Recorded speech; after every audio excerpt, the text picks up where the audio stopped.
Hi, and welcome to Second Rate Film School. I'm Andrew, I'm Jake. And I'm Jacob.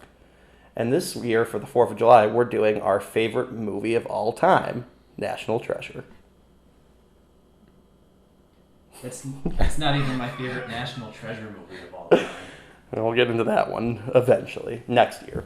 So, though this is one of my favorite Disney movies, live action Disney movies, so it is high up there, so I'm glad we get to watch it and discuss about it and all the fun stuff with it. Yeah, I remember seeing this movie at the Dollar Theater in 2004 with my friend, and his mom took us. And yeah, it's a great memory, great experience. I just didn't expect it to like it as much as I did, even though I was interested in seeing it. Well, it's just it's a really solid, really well done adventure thriller. It does remind me of like an Indiana Jones adventure type of film, but the hook is the focus on the American history. But obviously, you stay because of the fun characters and because of the smart whip snap and funny directorial style and writing. Exactly. All right, that's the commentary. Good night, folks. Oh, here's Max von Sydow. I was going to say Kevin Spacey. What the hell are you talking about? These are both very good. I'm not going to try and top you. Oh, I get it now. I get it. Now, with this scene, it should be discussed, there was a alternate, not opening technically, because it was in the middle of this. It's a very interesting scene that, from what I understand, was placed towards the end of Christopher Plummer's speech here. So we see the relative of Ben Gates. This is actually played by Jason Earls, who was the brother on Hannah Montana. Fun fact, he's pushing 30 here, and he was playing like a 15-year-old several years later on that show, so Hollywood magic. But in this scene, they're setting up the whole thing about the Gates family knowing about the treasure, which was taking Thomas Carroll to the White House to see, at the time, President Andrew Jackson. The scene pretty much cuts off in a moment with President Jackson's not here and the guy telling the Gates relative about the treasure. Apparently there was an extended scene where Andrew Jackson then miraculously comes out. So I guess the front guardsmen were lying when they said Andrew Jackson wasn't in town. And then Andrew Jackson just comes out. The guy explains to him about the treasure, and he's just like, that whole story's bullshit. It's just a treasure story. Don't go hunting it. And then that was the extent of the scene, just to have an Andrew Jackson lookalike. So it would have been interesting. The guy did look like Andrew Jackson, but I don't think it was warranted or necessary whatsoever. It's much better to then just get into this story and then that be the extent of the Gates involvement, and then we're obviously the present. This is Ben's story. We don't necessarily need to have whole dramas and plot points surrounding the Gates family like certain sequels do later on. Well, yeah. I mean, I haven't seen the scene, but from what you described, it sounded a little superfluous. There's a bit of a clever sort of fake out there where Jackson ends up being home, I guess. But, Yeah. you know. Yeah, I guess that's the keep only these things thing. moving. Yeah. This film has really good pacing. Yeah. The all-seeing eye. Pull your dollar bills out now. And now we know where Dan Brown got inspired for the lost symbol. Oh my god.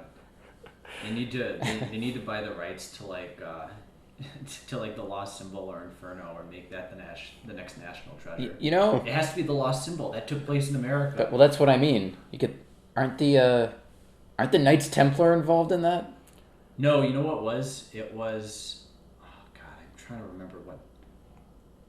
The Freemasons? I think it was the Freemasons. I'd have to look into it. I wasn't expecting to be talking about the Lost Symbol during this commentary.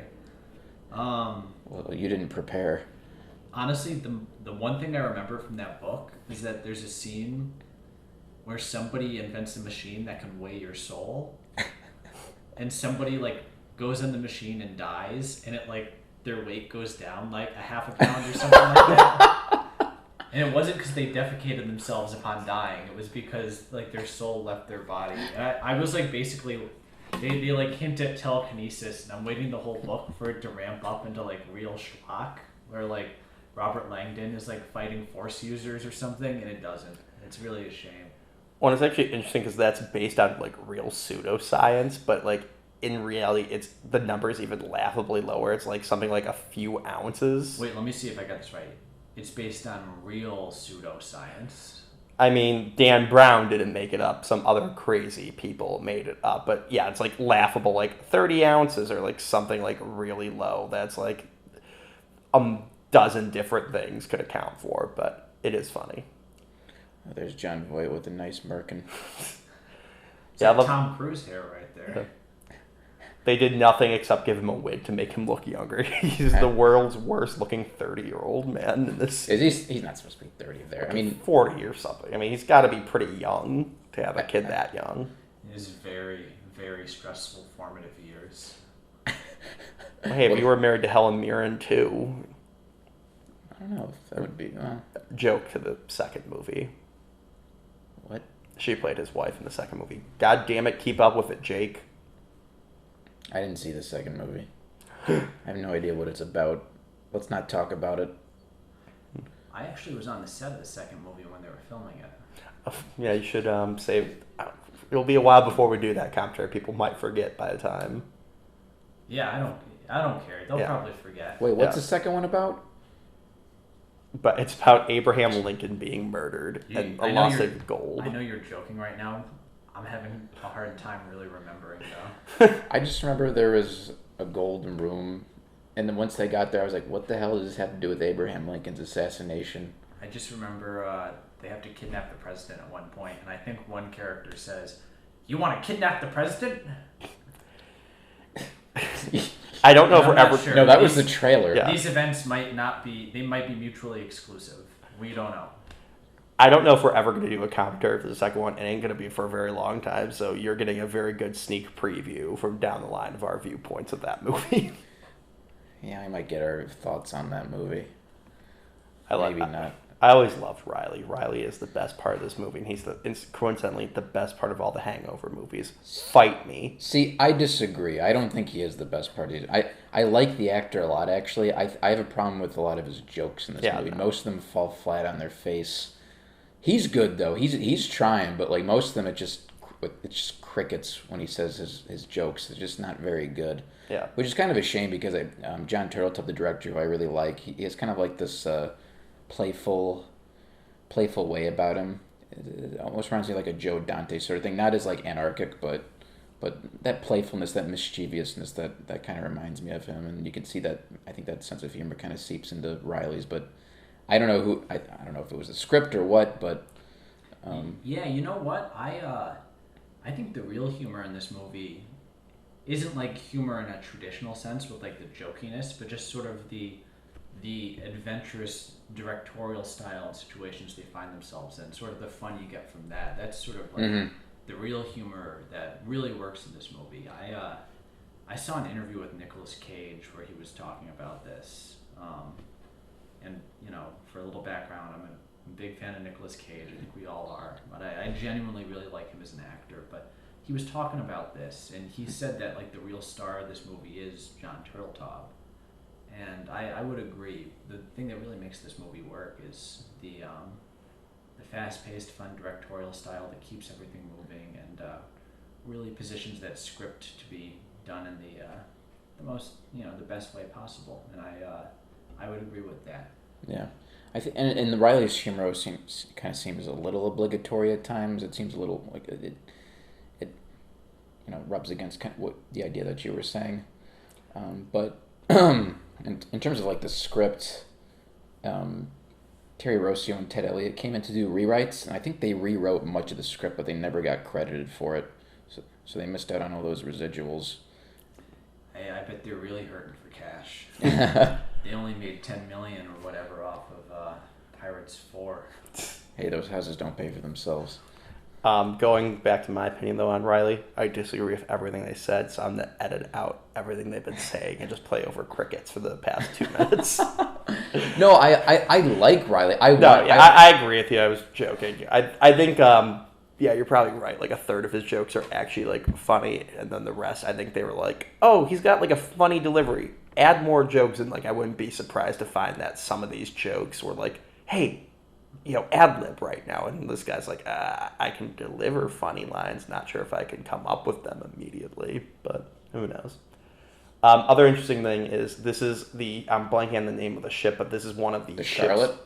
Well, the Charlotte, but this was one of the ships from Pirates of the Caribbean. Oh, it was the same set. Yeah, it was the ship that I believe that Johnny Depp and Orlando Bloom steal at the beginning to go after Elizabeth and the Black Pearl. The Dauntless or the Interceptor? I always get them. Oh, the Dauntless, right? Yeah, I believe the Dauntless. Cause no way. Or no, it is the Interceptor because they commandeer the Dauntless. Oh, and then they steal the Interceptor. Yeah, I think it's the one that they spend the majority of the movie on. And then, they're like, okay, well, we're done with it. It had to be that one because that one blows up, and that must have been like a miniature that they blew up, and then this was the actual set. And like, okay, well, we blew it up. We're not going to need it for the sequel, so just, blow it up. So found that very interesting. I like to think this is in canon. Oh, wait, no, it couldn't be the same ship. Never mind, I was making in canon. Pirates of the Caribbean was in this universe. Well, it's a Jerry Bruckheimer universe. So I take it that they're not going to have the Interceptor reappear in any future Pirates of the Caribbean films. You never know. Wow. Could you imagine though if you just see We're all so disappointed. if you see the comical pirates, the one with the missing eye and the bald pirate, just like skeletons frozen down here, and they don't address it. So they're on an American ship. Yes. Hey, well, everything was British before we rebelled, so who knows? Even though those movies take place in the early 1700s, apparently. I don't know. By the end of the Pirates series, we've basically broken off into an alternate history where pirates just continued to thrive well into colonization. Yeah. And also, there's sea monsters and stuff like that. See, that's going to be an interesting idea if they ever do the next one. What the status quo is going to be of pirates, because the third one was. I know I'm going off topic.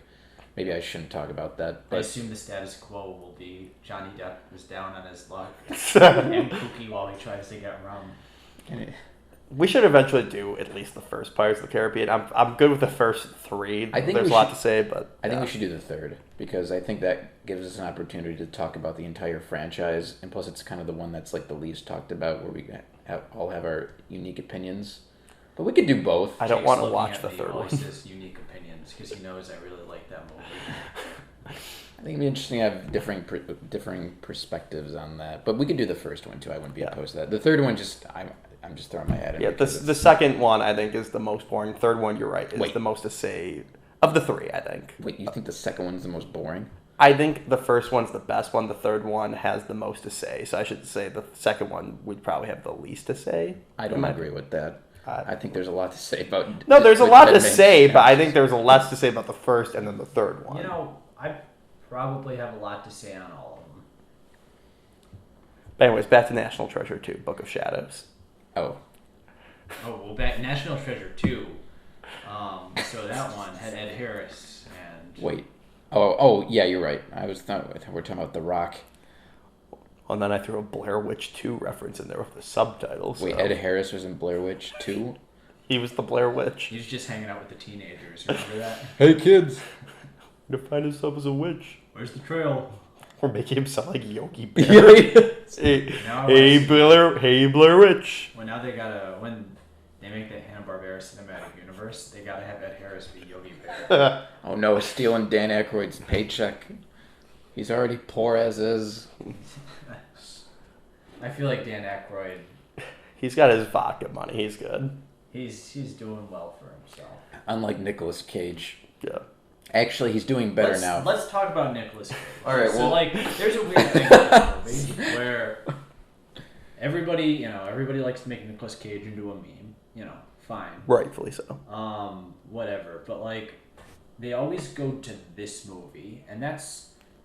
As a guy who's watched a lot of Nick Cage movies, it's always strange because this is a pretty straightforward performance he gives here, and I think part of the reason is that this is just probably one of Nick Cage's most mainstream films that he's done. Well, I think it goes all things considered, and because of that, this is the one everybody kind of goes to reference. People have seen the memes, but I feel movies like Vampire's Kiss and Deadfall and Bad Lieutenant aren't quite in popular consciousness the way something like this is, but Nicolas Cage is. So this becomes a real go-to to reference whenever people make Nicolas Cage jokes. Yeah, I think it goes down to like what we were saying on the Spider-Man 67 commentary, that it's very easy and accessible, and it's just then like surface level. Like, oh, pick the handful of weirdest things out of this Spider-Man 67 or this versus you could really dive deep into other parts of Nick Cage or Spider-Man's mythologies to pull weirder stuff from. Yeah, it's strange because this is like a pretty straightforward performance he gives here. It's good, he does a good job, but it's not like there's like tons of lines that people quote from this other than we're going to steal the Declaration of Independence. Yeah. Exactly. This is very earnest performance, and that's the consistent thing with Nick Cage throughout all his movies. He's very, very earnest, and no matter the context. I think that's important too, because people tend to have a very ironic appreciation of Nicolas Cage, which, I guess is fine. I think that can only get you so far though, but I don't think that truly delves into his talents as an actor.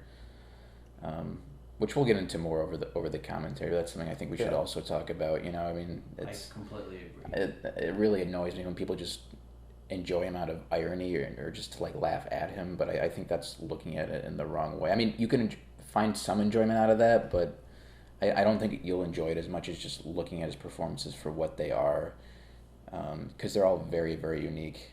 Yeah, he's like a spice rack, various spices. There's something a little different each. It is a major throw into the outfield there, but I think it might have been caught. Well, yeah, that's the thing. Like, I will find myself, sort of laughing at how far or how absurd some of his performances can go, but it's never laughing at him.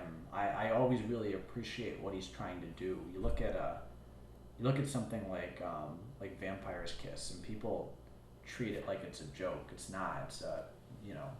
It's actually a pretty damn good movie. Like, he's not like, this isn't like these big performances he gives aren't an accident. These are very intentional, and that's kind of the point of what he's doing. Mm-hmm. But it's like an odd discussion to have during this movie, because this is a pretty straightforward, earnest performance that he gives here. Well, I think it goes to also, like, going back to what we say, you pick the weirdest part from something, and it's like, yeah, we all know the clip from Vampire's Kiss that's been turned into the meme, and then him running down the streets screaming, "I'm a vampire." But I always use the example from Silent Night, Deadly Night 2. That's the movie that has that clip, Garbage Day. And it's like, how many people have actually watched that movie and know literally anything else about that movie? It's just people latch onto something, pull it out, and like take it away from the context of what Nick Cage is doing in the rest of that movie, and completely memify something that is funny to a certain extent. But when you take everything around it, I think you're right. That's like, he's giving, over the top performances, big performances, but not bad performances. And there's like a larger conversation here you can have about how media is sort of consumed that way. Like, I thought it was really interesting the minor controversy over Quibi, how you couldn't take pictures of Quibi shows while you were watching them, because the way a lot of people like to engage with media now, a lot of young people, is that they take photos and they turn them into memes or GIFs and they spread them around Twitter or Reddit or something like that. And that's just sort of become a way that, for better or for worse, people engage with Nick a lot of Cage. media. And, media and Nick Cage as a result. So you got someone like Nick Cage who is trying to do very specific things with his performances, and then you take that stuff out of context and it just seems completely absurd. And, on one hand, it's a funny meme, and it's kind of fun to connect the dots between the heights of his big performances. But on the other hand, you really lose the context of what he's trying to do, and kind of just turn it into a joke. Yeah, well, I mean, that's memetics in a nutshell, pretty much. Yeah. But by the way, I just wanted to, when I said Nick Cage like that, I didn't want to direct it back to him. You said engage, and I said Nick Cage because it kind of rhymed. So I wasn't trying to add anything insightful. I just wanted to make a pun. Yeah, but I mean, I've always loved Nick Cage in that. Even before I found out about the whole like meme culture, that I was least interested in that. I just always loved him as an actor. Yeah. And I loved his performance. He's always very entertaining no matter what he does, and he always gives something very unique. And then I think when I went online and I saw people start to appreciate it for what it was, that's when I caught on. Like, I remember in the first Ghost Rider movie, I remember reading on a forum somebody just talking about his idea of using jelly beans in a martini glass and drinking out of that martini glass. And it's like, that's like typical Nick Cage madness right there. And I was like, oh yeah, that is like a very interesting creative choice. I've always liked that quirk when I saw the movie, but that was kind of like my window into this world that we've immersed ourselves into now, where I've truly appreciated him as just an actor and his deliberate choices, the ones that you were referring to, Jacob. But yeah, I think Roger Ebert put it best. Nicolas Cage is brilliant in great movies and entertaining in bad movies. He said, great in good movies, indispensable in bad movies. Oh, did he say that? Okay, all right. It's like, that's the perfect summation. I think so too. And that's the thing. He never gives a bad performance, even in the bad movies. He just gives the best performance that the director, the material is giving to him at the time. Like Season of the Witch, it's not a good movie, but he's giving it his all in that. You'll never see a sleepwalking Nick Cage performance. He gives 100% no matter what. He always brings it, and sometimes it works great. I'd say much more often than usual. Yeah. Sometimes it doesn't. Sometimes it goes too far. But he's always really trying to experiment with his craft. He doesn't just settle into pure naturalism or anything like that. I think Ethan Hawke might have talked about this at one point, but he's always trying to do different things with the craft. There was one quote I saw him talking at the LA premiere of that movie Dog Eat Dog, and I remember like he talked about an acting teacher that told him never to do impressions, and that made him want to start doing impressions for his roles, because it's like, well, it's not that I'm trying to imitate someone so much as what does it mean that my character is imitating this person. And then you get into like Wild at Heart, where his character is always imitating Elvis and stuff like that. Yeah. He's always trying to do new things, and sometimes you get a forgettable movie or something that just doesn't work, but more often than not, I think you get great stuff like Adaptation, Leaving Las Vegas. There's tons of stuff. Even in forgettable. Like what? World Trade Center.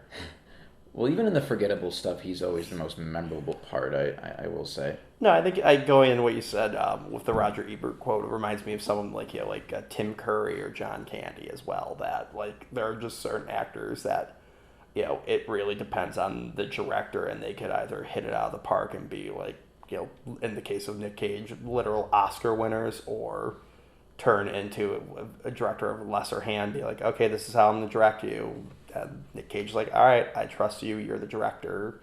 Almost like he has a trusting status, and that he doesn't seem like the type of actor who's going to be a prick and storm back to his trailer and be like, I'm going to do it my way or the highway. He has a trust for the status of director and for the kind of way everything's done. Yeah, I mean,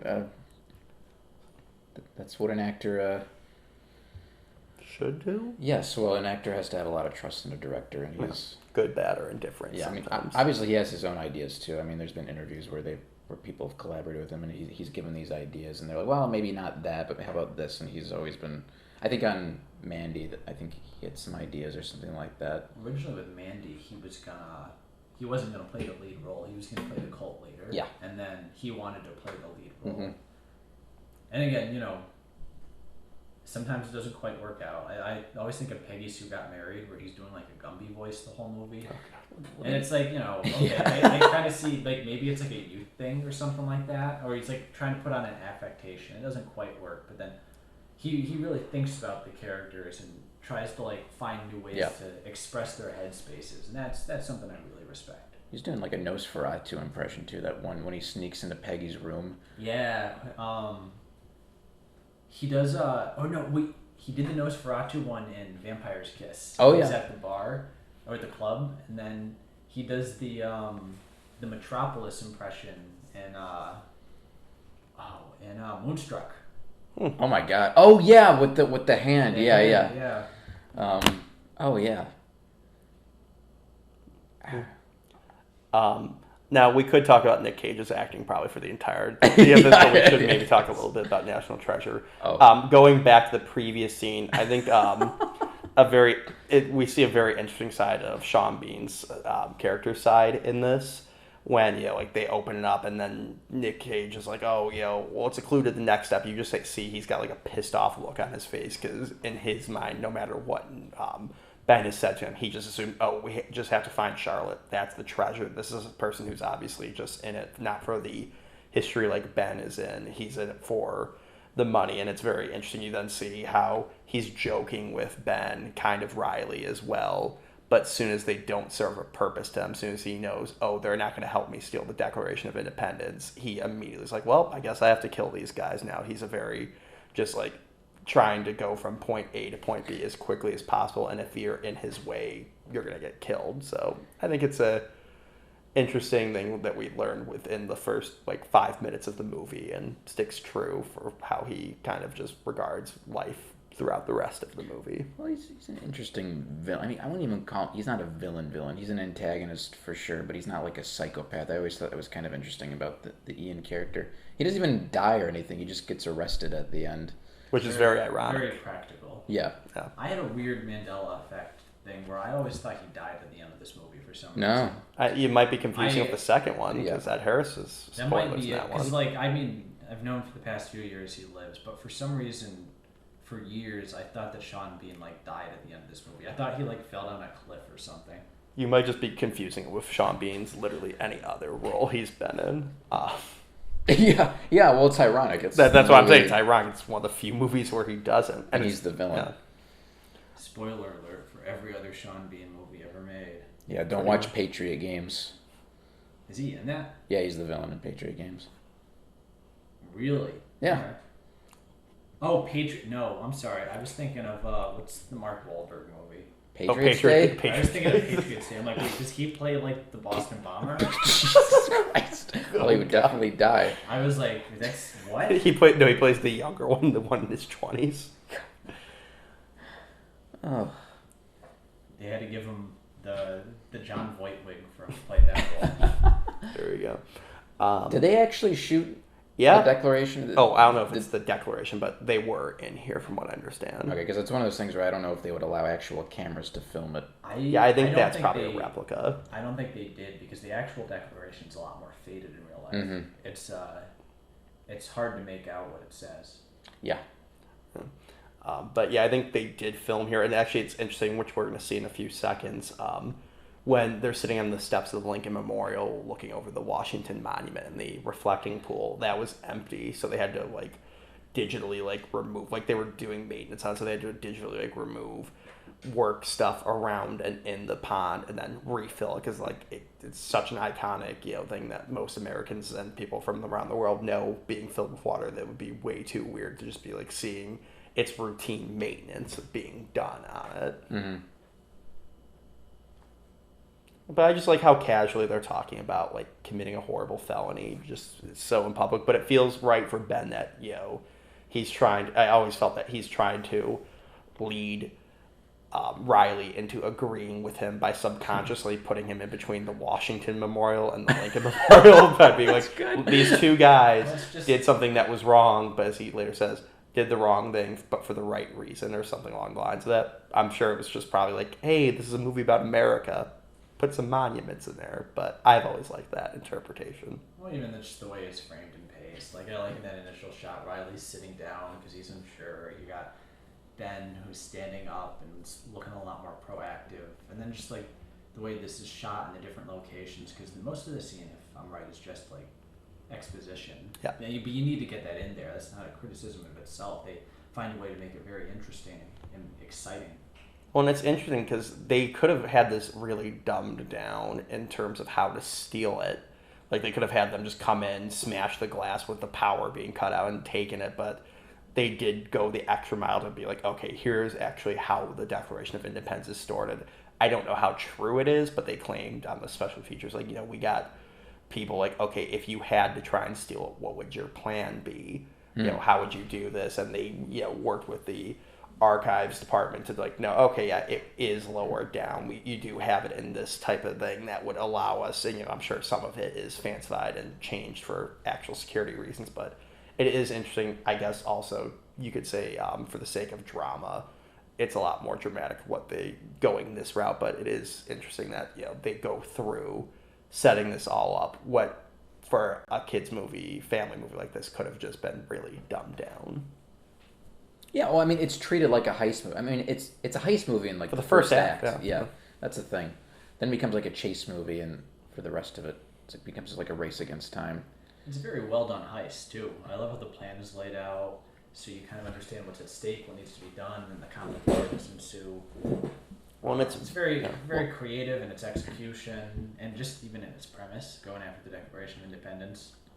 Well, right here is great setup. The stuff that we just saw. That's what a proper heist movie should do. It should show you the layout, the geography, and the plan ahead of time, so you know it's at stake. So when something does go wrong during the heist, you're on the edge of your seat because you're aware of the stakes. You know what's going on. Yeah, and it's very important. It's kind of like an active ingredient nobody really talks about, but it's important. All the best heist movies have the sequence like this. And I think that's what's lacking with the second one. Again, a little preview of whenever we do this is it always feels like they're flying by the seat of their pants and not planning anything whatsoever. Like when they need to break into Buckingham Palace or then later the White House, you got a little bit of planning when they had to kidnap the president. But I mean, this feels like even though they have like, I guess, less than a week, like it feels very planned out, and you could tell like, okay, they have every step of this plan, and that this plan would have gone off flawlessly had Ian and his guys not shown up and followed it up. Any complications they had with this plan only arose because that they didn't fuck up Riley's equipment, didn't fuck up or anything like that. Everything was planned to the T. It creates real suspense that way. I always Yeah. think of the Hitchcock quote. What's scarier, a bomb going off under a table, or knowing there's a bomb under the table and not knowing when it's going to go off? Mm-hmm. And it's like a little. It's not completely direct here, but it's the same thing here where you can have people run into a building and try and steal something that's exciting. But if you know what's in the building and you know what they have to do, then you've created stakes, you've created motivation, you've created a greater understanding that increases the suspense. And then especially when you then see Ian and his crew coming in, and it also shows the juxtaposition and shows how much more in danger they are, that they're planning everything like to the second here of being very meticulous with it versus his guys coming in. They're fucking cutting doors down, tasering and knocking out guards, and they're doing everything very brute force. They come in with guns, and obviously, Ben, which I thought was so cool, uses the case with the Declaration of Independence and as a bulletproof vest. It's just so fun.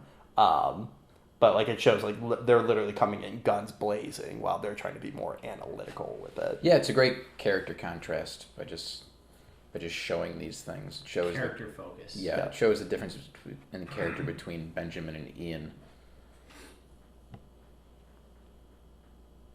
Look at that early Photoshop. Oh man, what I wouldn't give for that passport. Man,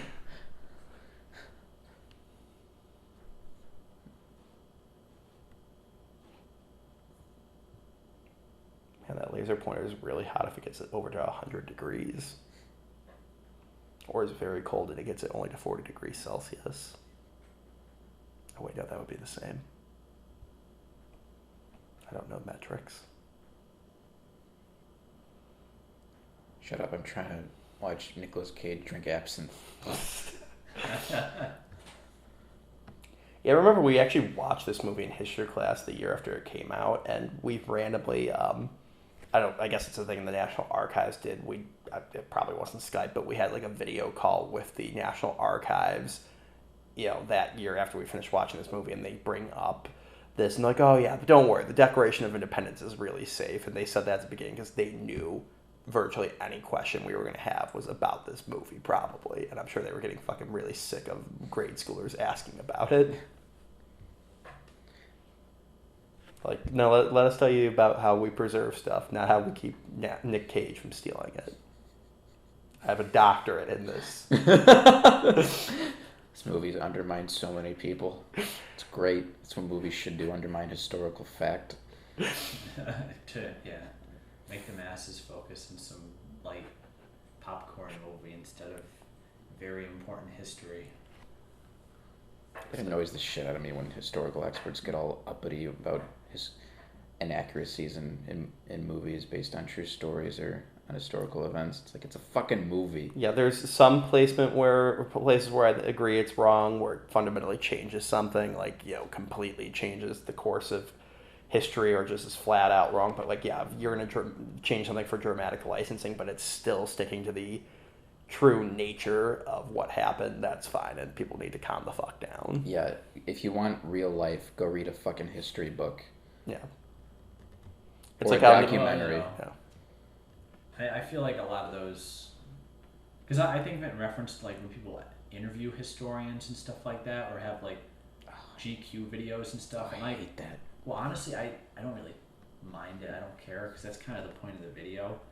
I think it's only a problem when you're like actively judging like the storytelling quality of a movie. But if you're just sort of observing it and saying, "Oh, this is not how it would go in real life," for the sake of education, that is fine. It's when you judge a storytelling proponent based on an outside fact like that. That's where I think that's where the issue would come in. I don't know. I think it's like pseudo criticism when I see those sort of things. It's like people trying to be smarter than a movie when it's. Well, that's what I'm saying. Yeah. But if it's like just educational, like. Oh yeah. A historian pointing out what would really happen, or like how this really works, or something like that. That's fine. Yeah. Oh yeah, sure. I don't have a problem with that. Is that what those GQ videos are? Because I like to criticize things from a point of ignorance. Well, welcome to the rest of the internet. Yeah. I don't know. I've only seen the titles. Okay, yeah, I just dismiss them because I'm like, I know what this shit is, having not watched them.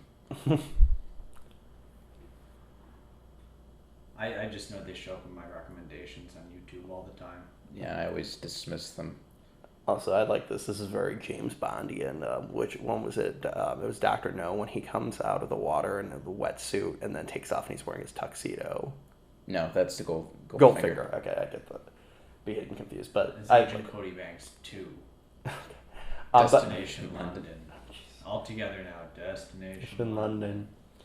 But I like that. It's again, it shows how well planned out everything is. That very careful. Like, okay, I get in via this, go into the bathroom, change. There you go. Now I'm into the party without anyone knowing I'm actually here. Mm-hmm. Well, it's kind of interesting because here the writers have to devise two different ways to get the Declaration of Independence. That's very different. I mean, I know you're focused on the Nick Cage thing, but the writers say, "Oh shit, how is Ian gonna steal? We have to create a credible way to do that." So, but I think their solution, they just go underground, which is not a bad thing. It's one of those things where you're kind of stuck with as a writer. It shows like their more aggressive approach to taking everything too. It's more villainous, and it's a good complication. Well, like I said, it does. Yeah, it's more simple. I can kind of appreciate that because I don't know. It works pretty well. It's a funny observation. Nick Cage and his team are classier about trying to steal it. They're not going to break anything or hurt anyone as much as they can help it. Exactly. And it's also interesting because they put as much thought as was needed for the audience. Like I said, like you said, shows they're much more brute force, and they don't give a crap. They have guns and explosives and all that because, and I never thought about it until CinemaSins actually pointed it out. How would they actually get the Declaration of Independence if they didn't have it? No, it was being placed down in the vault like Ben and Riley did. Did they go? Is there a scene where one of the henchmen does the same thing with a laser pointer, and then they're like, "Fuck! Another sensor went off. We gotta go lower the duplicate down there. We gotta get another one of these things up here." You know what? I don't care. Anything CinemaSins has to say, I don't care. You know what? I'm going to say something very controversial right now. You love CinemaSins? Since everyone on the internet hates them. I just don't get what the big deal over it is. Because, it seems like there's a half, there's people that really love CinemaSins, but there's a lot of people that really hate it. Sorry. It's like a joke. That's the thing. It's like a joke. If you're taking it as serious film criticism, then obviously that's wrong. But, it's not really meant to be serious. Yeah. I honestly, I've only seen a couple episodes, so I'm not gonna profess to be an expert, but I'm sort of who cares? I think people get worked up over it, and it's not real criticism or anything, but not really trying to at the same time. So it's hard for me to get worked up over that. See, to me, at first I thought it started out like that, but now it seems to be criticism in and of itself, where people have taken it more seriously. That's the key word, though. They don't take themselves that seriously. I mean, if someone else does, then that just means that other person is wrong, you know? Oh, okay. Yeah. I mean, it depends. I mean, yeah, I mean, it's hard to go back and forth between when they do, like, jokes like, oh, you know, Nick Cage, insert Nick Cage joke here, but then try and do, like, legit criticism of a movie and point out something that's wrong. It can kind of be a whiplash effect, but I enjoy it from the humor standpoint. I don't, like, go there for serious critique, it's just, it happened to be something I never noticed, like, that I found funny, that they did point out a legitimate plot hole with this. But I don't know. I guess I just don't have much of a sense of humor with that sort of thing. well, fuck, they're our third longest subscribers, so they're gonna unsubscribe now. I've only seen a couple episodes. I just, I just don't care either way. I think people get really worked up over this stuff, and it's pretty clearly meant to be just like dumb fun. Yeah. Now, could you imagine if they took this to the next level and you just, like, see Ian's guards or goons, like, snap the guy's neck? Like, they add a bot. Well, there is a body count to this movie, actually. So they just add one more to the count. They should have. John Turtletub, however you say his name. You're a wimp. At me. I almost told you how to actually pronounce his name, but I held back.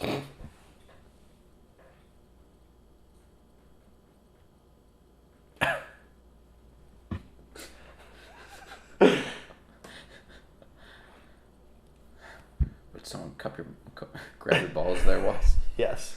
Cough, please. Turn your head Very and cough. excited about what was going on. Yeah. About Nick Cage using that blue light there. Just saying the Nicolas Cage voice. Cough, please. I just love how, like, simplistic her password is. That's got to be something, like, history related. It's like, could you imagine if it was, like, something, like, really stupid? Like, we got, like, it's like Care Bear Fan 02. Like, he just lords that over for the rest of the movie. Well, she is German. Oh no, she's Dutch, right? Yeah, Something. Pennsylvania Dutch. Is she Dutch? I don't. They say she's Pennsylvania Dutch, I think, in this, but she's German in real life. Diane Kruger is German, yeah. Yeah. Yeah, all I know her from is getting choked out by a Nazi or stealing the Declaration of Independence. There's no in between. Oh, and that Mr. Nobody movie. She's in Troy. They keep coughing to punctuate the silence. I'm not catching coronavirus over a National Treasure commentary. Let me put this down right now. Yeah. No, she's great. I'd like to see her more stuff, but she's always great in what I have seen her in. So just 3 movies. Yes. Hey, well, that Mr. National Treasure 2. And Mr. Nobody. Okay, so 4 movies. That Mr. Nobody movie was so freaking weird. We will not be doing a commentary on that anytime soon. I don't care. I like the portable DVD player they're using, which incidentally is what we're watching this on right now. It's less high tech than the portable DVD player we were trying to get to work over the weekend. Can you imagine if he had watched his portable DVD? He'd have to keep turning it on and off with the time crunch. Fuck! You gotta caress it. Yeah, Ian grabs it. He's like, "Come here." Listen, it's not my fault. Insert a shady company here. 8 Man. Now I gotta bleep it out. What? It's called 8 Man. I didn't. Yes, That's a very strange name. Is it 8 Man or 8 Man? It's MAN. So 8 Man. Yeah, that's how I Is pronounce this it. a real company name? That's the name on the DVD player, at least. Yeah, I buy cheap portable DVD players because I like having them hooked up to my TV in my room, and then if I want to go clean, I can continue watching the movie while I'm, like, dusting in the other room or cooking. It just happens this was a very terrible brand to buy, and that's what we were using for a very long time to watch our movies. We're very high tech here. I bought it at the Ralph's for $7.95. I wish. Repairs were the same price.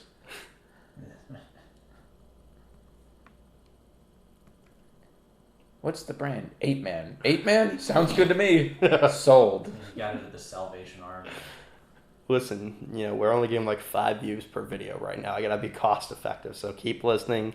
Hit that like button, or smash that like button, subscribe, etc. Yeah, Wes is gonna make the 2 cents per commercial. Is this thing just gonna have like commercial break every 30 seconds? Listen, just please keep listening. Wes makes $1 per video. I wish. That's why a lot less effort is being put in as we go on. I used to try and fix everything. Now it's like, fuck it. I do like this whole. Does that mean we can start putting less effort in? What? No.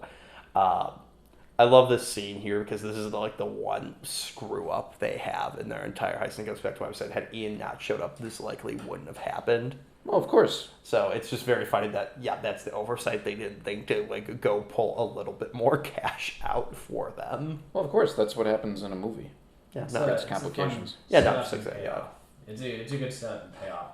You kind of take it as a joke at first, and then, oh no, that's serious. That sets a trail up. And then obviously it then sets up for a minute as we see that he has a duplicate declaration to let the bad guys have, so you could like be freaked out like, oh my god, they have it.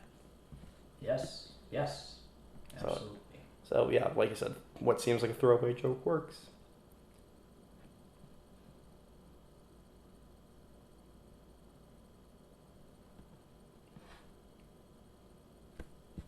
He's jaywalking. That's the biggest crime he's committed. Harvey Keitel's gonna see that. It's just pistol whipping him for that. Like, Chief, you got the guy who stole the declaration? What? No, he was just jaywalking. There's Harvey Keitel voice. Should be Bad Lieutenant Harvey Keitel after Bad Lieutenant Nick Cage. Oh yeah, I never made that connection. Well, you got 2 bad lieutenants in one movie. Yeah. And Joe Bartha, Justin Bartha, yeah. He'll be the baddest lieutenant in the made-for-TV movie version. Yeah, I don't know, in the Quibi version. When it's split up into 5-minute segments. God, 10. Can you imagine Justin Bartha as Bad Lieutenant? Alright, you gotta pull over there. Please. He seems like such a nice guy. That's it. That's the whole impression. It's perfect.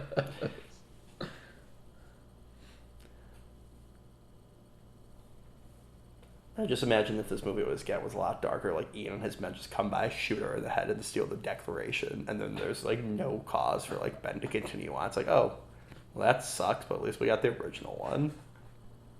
I'm thinking the rated R version of this movie. This is PG, right? Yeah. That's cool. See, I appreciate that. I wish there were more PG movies today. I think there's I don't know. I know it's deliberate, but There's like very much a vested monetary interest in having a movie be PG-13 because there's a worry that there's sort of a stigma that PG movies aren't mature enough. Once you look at before the advent of PG-13, PG movies had a lot more in them, like than PG-13 movies do now. Like there's movies like with nudity and a lot of violence that you don't even see now that would be pushed to R. So it's very interesting, like how they evolved between PG-13 being a stopgap between them for something like what Temple of Doom should have been to now. Like it's very almost just monetary. Oh yeah, it's because PG-13 movies are seen as the most profitable. Yes. It's been a long day, guys. Yeah. Well, and you look at it, that's why you see a lot of movies like the fourth Die Hard movie. They cut out all the swearing. yeah, that was PG. No, it's PG-13, but they cut it out just so they could get that much more money into it, and then I think that now we movie do was rated, I think it was rated G, wasn't it? Yeah, but then they released the unrated cut. The weirdest thing about that movie, my one gripe with that is, you can say the word fuck one time in a PG-13 movie, and they still censor him saying yippee-ki-yay motherfucker at the ending. Well, you can say fuck, but I don't think you can say motherfucker in a PG-13. Bruce Willis can do whatever he wants. On the opposite end of the spectrum, look at like Star Wars. All those movies were PG, except for Revenge of the Sith. And that was the one that had like child murder in it. But then like when the Disney ones came along, all of those were PG-13, and because that scene is the more profitable rating, because that brings in the largest possible audience, where it's seen as mature enough for teenagers and grown-ups, but kids can still get in. Yeah. When you look, you see a lot of children's movies now put one or two jokes in to make sure they get the PG rating, because now G is considered like a poison. So you have like PG for kids. No one wants to see a G movie because that's considered for babies only, and then PG-13 is where the money for the rest of the demographic is. Well, unless it's like a Pixar movie, like Yeah. a brand IP or something. Yeah. Pixar has got a strong enough brand that it doesn't need to rely on that kind of thing. Yeah, Exactly. you're right. Toy Story 4 was G, right? Yeah. Yeah. Okay. Yeah. I like this part. Are you hungry? Yeah.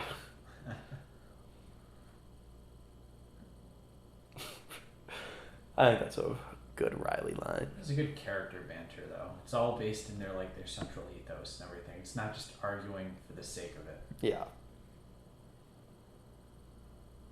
Could you imagine though if Ben fucked up and gave the wrong one? I mean, if it was me, I probably would have. I would have gotten them mixed up. Turn the car around. Don't worry, I got the right one. She looks at, this is a souvenir, you moron. It's like shit. It's like in the fourth Pirates of the Caribbean movie when Jack tricks Blackbeard with the cup with the chalice. I would have fucked that up. Boy, it was really on the edge of my seat during that scene. I love how actually if you do pay attention sometimes in movies where they do the shell game, they do screw up what it ends up on. The best example I can think of, it's one of the most famous I Love Lucy episodes, where Lucy thinks Ricky's trying to murder her and it was just a sedative, and they keep switching the drinks back and forth, but if you actually pay attention they fuck up and don't give it to Lucy in the end. So it is funny how the characters are supposed to be smarter, but the actors and continuity people aren't that smart. No. That's a given. Here's Harvey Keitel. Here's Judas himself. I just watched Last Temptation of Christ last month, so he plays Judas Iscariot. That is amazing. Yeah, it's the movie where, movie about Jesus, everyone sounds like they're from Brooklyn. It's great. That's the most Martin Scorsese sounding movie he's ever created. It's Harvey Keitel is just, hey Jesus, what are you doing? I've always wanted to see that movie.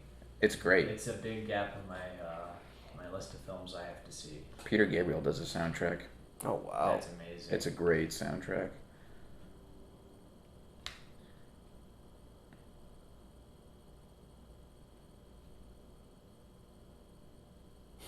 How about this? Just shaking it around.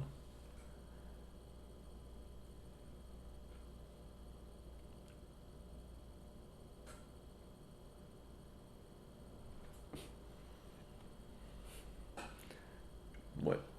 Oh, sorry. Consummate professional.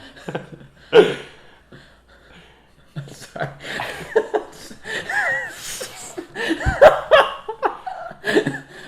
Jake was just looking up how to get onto different podcasts besides this one. Yeah. He really wants to get on Serial, guys. What? What is that? It's about serial killers. Oh. Or cereal. I- No, I meant the... Was, that doesn't bode well for us. Oh boy.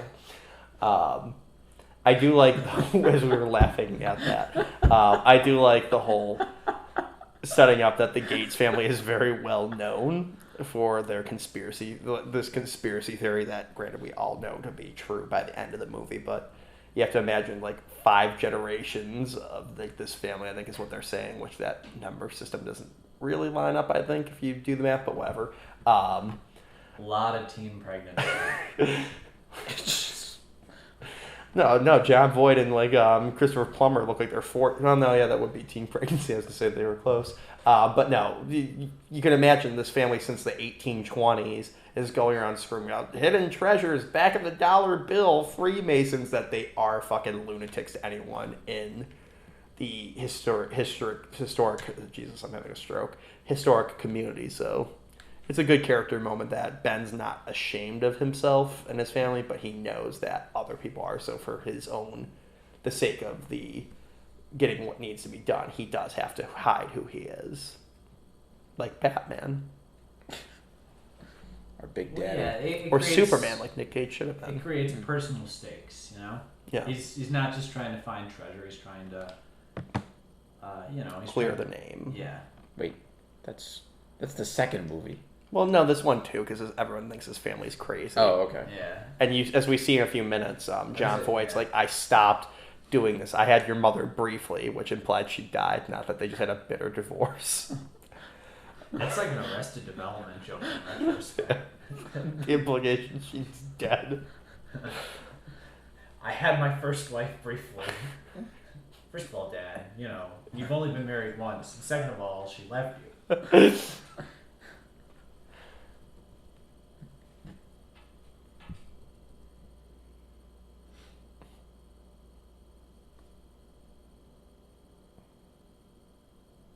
I love that little flourish he does when he does tell my dad about it. Just the animated body language. Having her and the dad come into this is sort of a great complication of itself. Not only do they just, not only they have good chemistry with the other actors, but it sort of creates new conflict in there where she's trying to run away and has a different motivation. And the dad has his own motivation and backstory and baggage with all of this. Well, it's also interesting that he wouldn't be able to do this on his own because, as we see later on, they don't think to add heat to it. The father has to add that. So, would he have given up? Would he eventually come up with it on his own? Abigail helps out along the way. So, I mean, yes, he's worked with Ian and has Riley, but it also shows it's like, this isn't a one-man effort. Again, I don't know if it was deliberate, but it kind of goes into the whole, plays into what the Freemasons thing is. Like this treasure is bigger than one person. I wonder if that was supposed to be metaphorical, or hey, we got to put John Boyd, and we have to have a love interest as well. Who knows? Do you, Jake? Consummate professional. I was listening. Kidding. I love how he keeps drawing pipes and like other stuff on the side of this. He's doodling, but it's also connected. No, it's yeah. Or It's he just just wants to buy a pipe. it's just a very nice, nice little like detail that does make it seem realistic. Yeah. I also like how the bad guys stay at the Watergate Hotel in this. Yeah. Oh, do they? Yeah, it's very That's brief. funny. And it's also like apparently like I was reading that the heroes use Google and the bad guys use Bing, or I can't maybe they use different search engines. And it's like oh, you can tell Google paid more money for the product placement. Is that true? I don't know if Microsoft would sign off on something like that. But When did they use search engines in this movie? when they search up the Liberty Bell part in a little bit, See, if this were a Sony movie, everyone would just use Bing. yeah. Even though no one uses Bing. Everybody would be using Sony products. Everyone would have like a camcorder, and no one would be using their phone to film stuff. The only people who use Bing are on accident, or older people who accidentally Quick, Riley, find it. pull out your Sony BIOS so we can figure out the secret.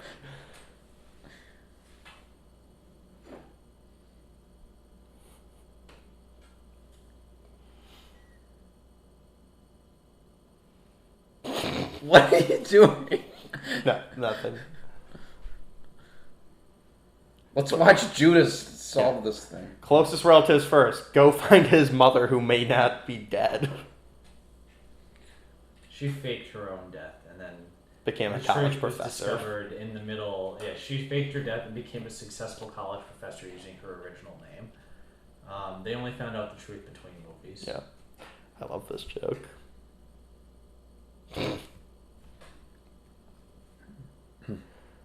Did not expect to hear that joke in a Disney movie growing up.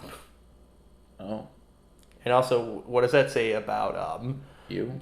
no, what does that say about John Voight and Nicolas Cage's relationship, that his 35-year-old, or however old Nick Cage is in this movie, son comes saying, "I'm in trouble, Dad," that he automatically assumes it has to be that. I think, Ben Gates has some, children that he's going to owe a lot of alimony and parental payments to after they find this treasure. You know, Ben, raising a child is a big responsibility for a 41-year-old like you.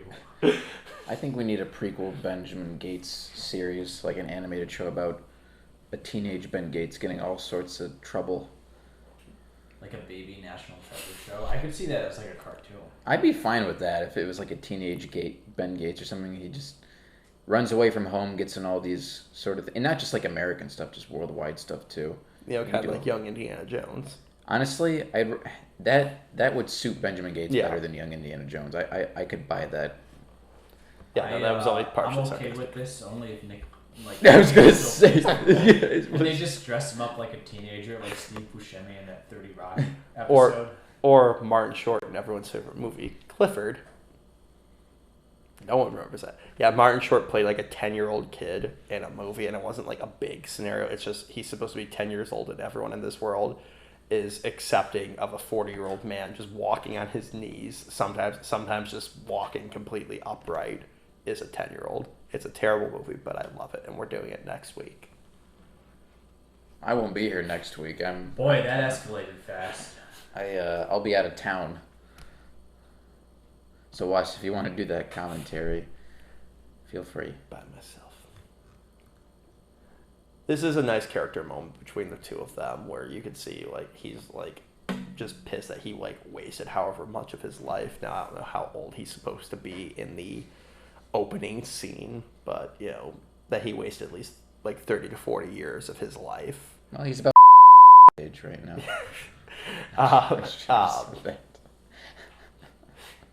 Bleep it out. But yeah, that he wasted his life, and he's kind of like, as you know, terrible their relationship is. He doesn't want to see his son go down the same path that he did. Mm-hmm.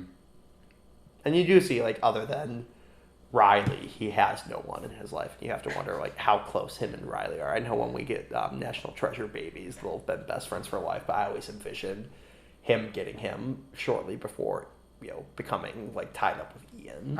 I imagine Riley was just found on Craigslist. Yeah. Benjamin needed someone, and then he answered, and then he just kind of stuck with him. Yeah, at earliest, I imagine college age as earliest, so... Yeah, maybe Ben was like an adjunct professor or something, at best. Yeah. And they met that way. Or Riley tried to break into something. And they had like a mutual... I don't know. Or they're both in AA, and they met that way. Aren't they? So they're actually going to do like a National Treasure TV show on Disney Plus. Yeah. Seems so. They're developing a movie and a TV show apparently. Yeah. Well, and they set up at the end of Book of Shadows. They set up the sequel idea, and it's actually really funny on the commentary. They have John Turtletub and John Voight doing the commentary, and they do like a funny joke where they funny in air quotes. Where they talk about like, oh, what's on the hidden page that the president wants them to look on to setting up National Treasure 3, and they're like, oh, well, I'll tell you exactly what's on it, and then like you just hear their microphones like fuzz out like static, and then they come back, it's like, that's exactly what's going to happen in the third one. So they have been setting up at least a base idea for, since the second one, so it'll be interesting to see what they do with it now. I wouldn't be surprised if they just went and did a different idea. I want that. They better fucking solve that cliffhanger. Oh no, it's like a super obvious cliffhanger that they should solve, but like even though that president's been gone. If they haven't made the movie already, there probably wasn't a ton of inspiration behind pursuing that storyline, and they'll probably just do their own thing this many years later. I think that if anything, they'll just take care of it in the opening sequence. Yeah, they'll just get it out of the way. There you go. That's good. Yeah. Well, and we'll talk about it as we get a little closer. There was an alternate ending to this one that they didn't like the idea of it setting up a specific sequel.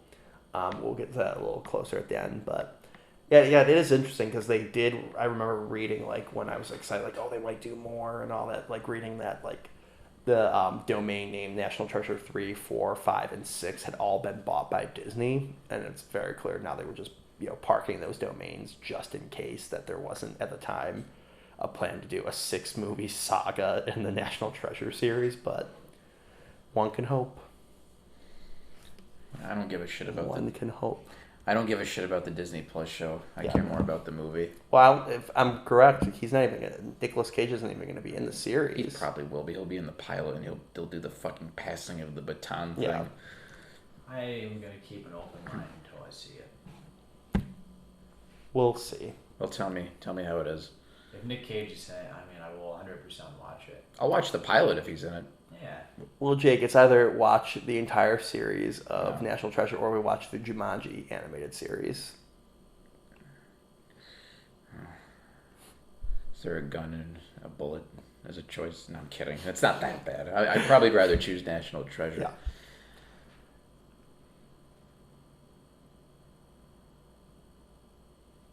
It's kind of like Russian roulette for every episode. You either watch an episode or you gotta spin the gun and take a shot. Dear Lord. For the Jumanji animated show. That wasn't even that bad. Yeah, we But randomly. we're not watching it. I'll make this very clear. Yeah, we randomly. It's become a running joke with us about the animated series for Jumanji, which is a very weird show. But there you go. We're gonna watch it all. Where did you get that DVD? Yeah, we had a running joke, and then I saw the first season for $1 at the Dollar Tree, and I'm like, this is worth the joke enough for me to pay $1 to just put this on when they come over one time. And I take it that was essential business during this coronavirus pandemic. Yes. Okay. Fucking beat someone over the head for it. Looting. Oh yeah, while everyone else was going to the toilet paper section, I was going to the DVD section to get that and a bunch of Christian Pure Flix movies. That's funny they had Jumanji the animated series there. Yeah. UPN must have struck a hot deal with Dollar Tree. They're the only ones who'd want to buy it. I don't know if it's that funny that you found it there. I think it makes a lot of sense. Well, looking through their movie section there, I have just found like legit like movies, but movies that people don't care about nearly as much anymore, like Fletch, and it's like I feel like these Fletch. The Chevy Chase movie. Oh yeah, I know. That these were like movies that like 10, 15 years ago were being put for $20 at the store, and then no one really wanted them. They've made their way to the $5 bin at like Walmart and Target, and then that didn't work. So Dollar Tree's like, we'll buy all the stock of these movies that no one wants, and we'll maybe make $1 off of it. Well, you say Dollar Tree said we're gonna buy stock. Yes. You know, you joke, but they're probably doing pretty good as an essential business, all things considered, right now. Listen, I need my decorations that cost $1 and the food that I don't know if is safe for human consumption. It'd be funny if the Dollar Tree just started price gouging. Oh no. $2. They even have Dollar Tree. they have that joke in Futurama. They have the episode where everyone gets $300, and you see the 99-cent store turns into the $299.99 store. Futurama. A show that I laugh at when someone tells me a joke, but a show I'll probably never watch. Well, next week we're doing the pilot. I'm gonna be out of town next week. Yeah. I love this beautiful mind Jake's lettering schedule going. is filling up really fast over the course of this commentary. He's got to go to Disney or Universal. Oh, he's got to get his haircut. Oh. This will be a great artifact, 6 years from now when we're still in lockdown. This is a nice Riley moment here. Yeah. Riley gets to actually do something, not just make jokes. Yeah, no, this is good. This Yeah. is a nice reveal. Yeah. Because you're like, what's this kid up to? Well, I like it that he's like a beautiful mind with like the glowing letters because the audience is stupid and doesn't get what the kid's doing. I remember And the kid has a beautiful larger mind. intelligence than the majority of the audience. He's actually going to be the star of the series. I thought you were like, the kid has a beautiful mind. I'm like, what? No, he's just imagining Riley. Like this is all in his head. So he's like the Paul Bettany character. That's what the series is going to be about. The National Treasure is him Wait a getting minute. help. No, that reminds me. This kid is going to be the main character in the... I just said that. Oh. Am I a beautiful mind right now? Am I like not real? Well, Jake didn't realize it because he didn't glow white when he made the suggestion. I like though this does show, even though Ian is evil, he's kind of like he's not like going to shoot the kid in the head. He's like oh, a kid, he's fine. It's nice to see kids learning, and then like, oh wait a minute. Well, Benson. I mean, Ian. He's not evil. Like No, like I'm saying, he's like they practical. Yeah. He only tries killing Ben and Riley when they like refuse to help, and then Ben's like, I'm gonna fucking blow up the ship. He's practically like evil in a practical sense. 'Cause Yeah. he's at the end, he crosses some lines, but he's not like mustache twirling or something like that. He's just trying to get something before this other guy does. He's Machiavellian. Which Does they what he needs to do. Yeah. Yeah, exactly. And again, I don't know when we'll ever do the second one, but they pushed that envelope a little too far in the second one originally with almost said with Woody Harrelson. He should be the villain in the next movie. With My father, Ed Harris, died in that tomb. but with Ed Harris. Now you're gonna pay, Ben. Originally, Ed Harris actually stabbed John Voight in the movie, like towards the end. Oh yeah. So like that, when you watch like at the end, you see like they're all breathing heavily because they've just escaped the thing. But like Jonathan Voight is like breathing a lot heavier because he was originally supposed to be bleeding out, but Disney's like, you can't have the bad guy who really hasn't done anything that bad stab an elderly man. You can't have the one elderly man stab the other elderly man. Exactly. I met Ed Harris once. Well, I didn't really meet him, but he stood next to me. Shorter than you think. Huh. As are many actors.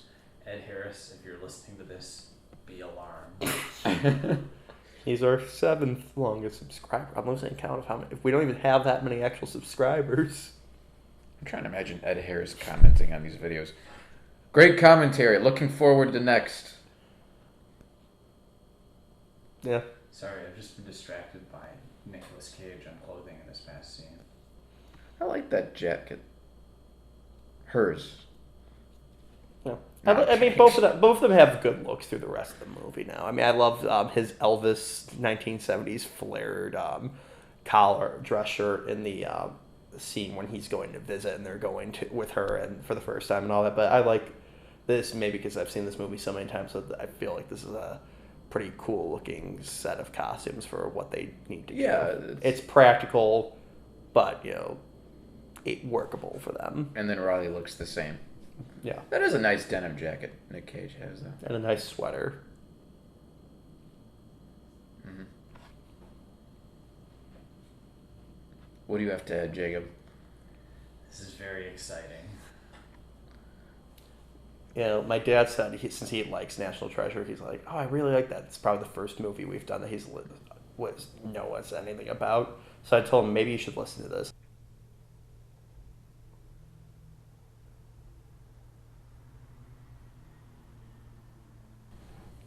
You should put a coded message in the commentary for him to solve. Okay.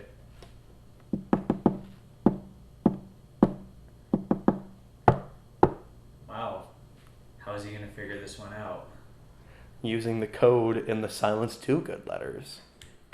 You just send him on a treasure hunt. He's going to have to break into a building to decipher it. And then it's just, hey, can you pick this up from the grocery store? Yeah. It's actually funny, though, that it brings up a thing that I was mentioning to the Jakes before. I wanted to tell them about the alternate opening scene of the ending credits, the alternate ending, I should say. I was originally going to show it to them, but the DVD that we were originally going to watch some before we realized maybe we could just do this on Disney Plus instead. The DVD had a fun gimmick for when you were a little kid, frustrating gimmick for when you're an adult of hiding most of the special features behind solving puzzles. So I feel like that would be the same thing. You had to watch like a bunch of little puzzles to unlock everything else to get a couple alternate openings and credits. Fun as a kid, not as an adult. Shut up, Jake. Why? I was... All this effort to go and watch the National Treasure alternate ending. Yeah. You guys spend like 30 minutes trying to figure out the DVD puzzle. It literally was that, yeah. Let me guess, was. You didn't solve it till college. No, I got it as a kid. Okay, good. You need like a crack team of like Riley and Diane Kruger and try and solve it yourself. I don't know what was more difficult, Lego Island or the National Treasure DVD menu. I beat Lego Island as a kid. It was just that one Scooby-Doo game, that Harry Potter game, that Ninja Turtles game. PlayStation games were hard. Yeah. Was there a National Treasure game? There was a I know. mobile I game. feel like I'm scraping the bottom of the low hanging. Oh, they use Yahoo, not Bing. Thanks. Yeah, no, there was a mobile game. I remember it was advertised like on the DVD. Like it was like an insert for like your Nokia like flip phone or whatever. A mobile game. What was it for? Like track phone? Yeah, and I don't know. It was probably just like here, do a word puzzle, find treasure and declaration and independence in a word puzzle or something like They that. played voice clips of Nick Cage every time you get one right. You got it. But it's actually not even Nick Cage. It's someone who doesn't really sound like Nick Cage, but who's supposed to be his character. Because that's what those early games are like. Couldn't actually license the voice actor. I mean, I'd be pretty honored to be the Nick Cage impersonator. I love apparently Tom Hanks' brother, Jim, does like all the stuff for like the Toy Story, like toys and video games. Wait, really? Yeah. Wait, I Tom remember Hanks that. got a brother? Yeah. His name's Jim Hanks? Yeah. I actually remember that because he was the voice in that Buzz Lightyear movie. Yeah, for the rapper. And it's like, okay, I get like that in the video games when you have to have him saying like different things that you never said in the movies, but it's like, I never got it for the toys. It's like, you already have the audio files of Tom Hanks way back in the first one saying there's a snake in my boots and you got a friend of me. And all Probably that. costs a lot. Yeah, maybe it's for the licensing, I don't know. Or maybe he's throwing his brother a bone. It's like, you can't use it. Get Jimmy in here to do it. Jim Hanks. Eventually he's going to be like, oh, Chet needs money. He's got to do it for Toy Story 5. I need bail money for Chet. Oh. Fuck. Jacob, what do you have to say about this? Come on. I have nothing to say. Oh, come on. We all love Tom Hanks. You know who doesn't love him? His ex-wife. Exactly. You got the joke. You I spent mean, too much I time- imagine even she likes him. I think she's dead, actually. I think she actually is, so. Oh. That's not true, is it? I feel like it is. I'll look it. I'll put it up. Feel like it is? I'll put it up. I feel like I've heard that. I'll Well, put that it up on the means it's screen. true. I'll put it up on screen if it is. Okay, make sure to put up on the part when Nick Cage looks through the glasses. That's the secret. That's the Tom truth. Hanks' ex-wife is still alive. If she's dead, I'll just put up her obituary.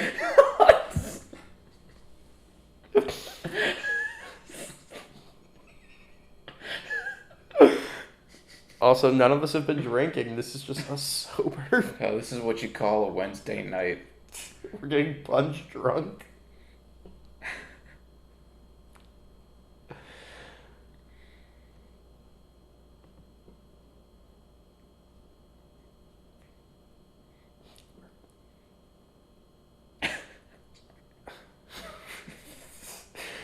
Oh, God. This is just great. Like, I truly do love, like, the friggin', like, X-ray 3D bifocal glasses with the red and blue lenses. The red and blue lenses are what make it. Yeah. I mean, I guess that would actually work for the color, but it feels a little too cheesy. Like, that they're, like, wearing 3D glasses from the 1950s. That's what they got. It's just Biff's henchman from Back to the Future 1 can do it.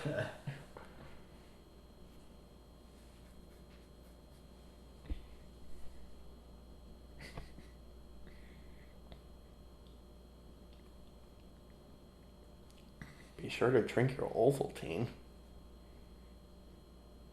It's a reference.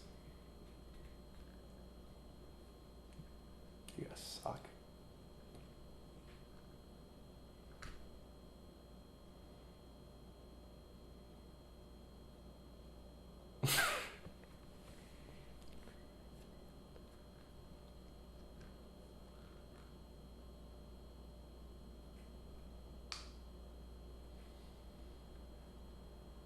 So anyway, here are them finding more clues. Yeah.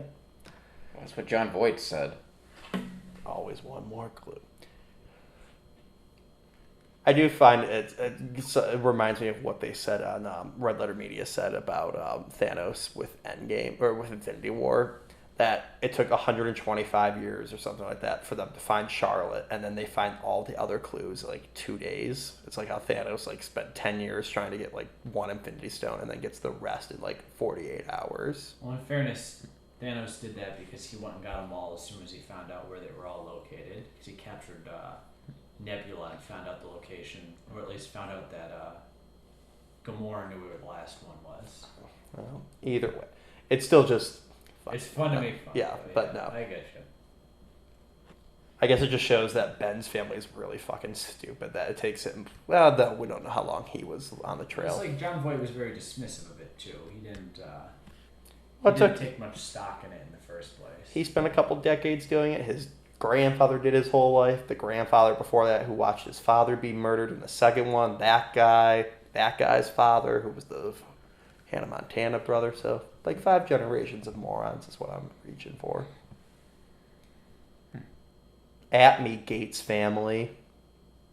Oh shit, Bill Gates is gonna be pissed off at me now. Oh my god, could you imagine if like in the third one they showed that they keep referencing saying, your brother would have done this and it's Bill Gates at the end. Yeah, your brother, he did something with his life. Why can't you be more like your brother? And then go to Seattle. They stop at the Microsoft headquarters. Oh, we have to go find Lewis and Clark's treasure. Bill! Is Ben. Bill Gates just gonna be on the adventure with them? I hope so. Disney Plus, make it happen. Who plays Bill Gates? Is it Bill himself? Gates, yeah. Bill Gates. Yeah. Or we get Anthony Michael Hall reprising his role from that TNT Pirates of Silicon Valley movie. That's funny. That's fun casting. I appreciate that. Noah Wiley, I think, will forever be the best Steve Jobs. I was about to say that. He was a very good Steve Jobs. Going back, though, just a few minutes ago to when they were in the Independence Hall, even though it's a little cheesy that they're like, oh, we're going to unfurl the Declaration here and look at it, even though that could be cheesy, they do the throwaway joke of, come on, Ben, there's another group coming in. I do like the whole, Ben, it feels very logical that Ben would want to kind of hold up, like, come on, let's do this here. Let's, he inadvertently or subconsciously wants to do it there because it's the room they originally signed it in. That I think it plays to his character. Yeah, it works. It provides a moment, a cinematic moment that's too good to pass up. You want to include that in something like this, but like you said, it comes from very character based. Yeah. I have to wonder because I feel like this is a real graveyard. Like how they did this, to place gravestones in a tightly packed graveyard that they could then blow up, or was this a fake graveyard that they fucking placed? This was a fake graveyard. Yeah. This is probably like a vacant, like a parking lot or something that they. I'm sure the families would have all been very happy to see those graves desecrated, but. That's what I'm saying. If it's a real graveyard, they had to find the space, but which is funny because. I found out this past Christmas when I was watching the George C. Scott Christmas Carol, when they get to the famous scene in Christmas Carol where he sees his tombstone with his name on it. Apparently that's like a real tombstone from that church wherever in England that they filmed in from like the 1700s, and the name's just like worn off, and they're like, we'll chisel Ebenezer Scrooge over someone's actual grave. Like they couldn't just get they just couldn't get a piece of granite. They're like, no, we got to desecrate a real tombstone here. Talk about cutting costs. And it's still there to this day. Like that's like the church apparently advertises see Ebenezer Scrooge's grave. Oof. All right.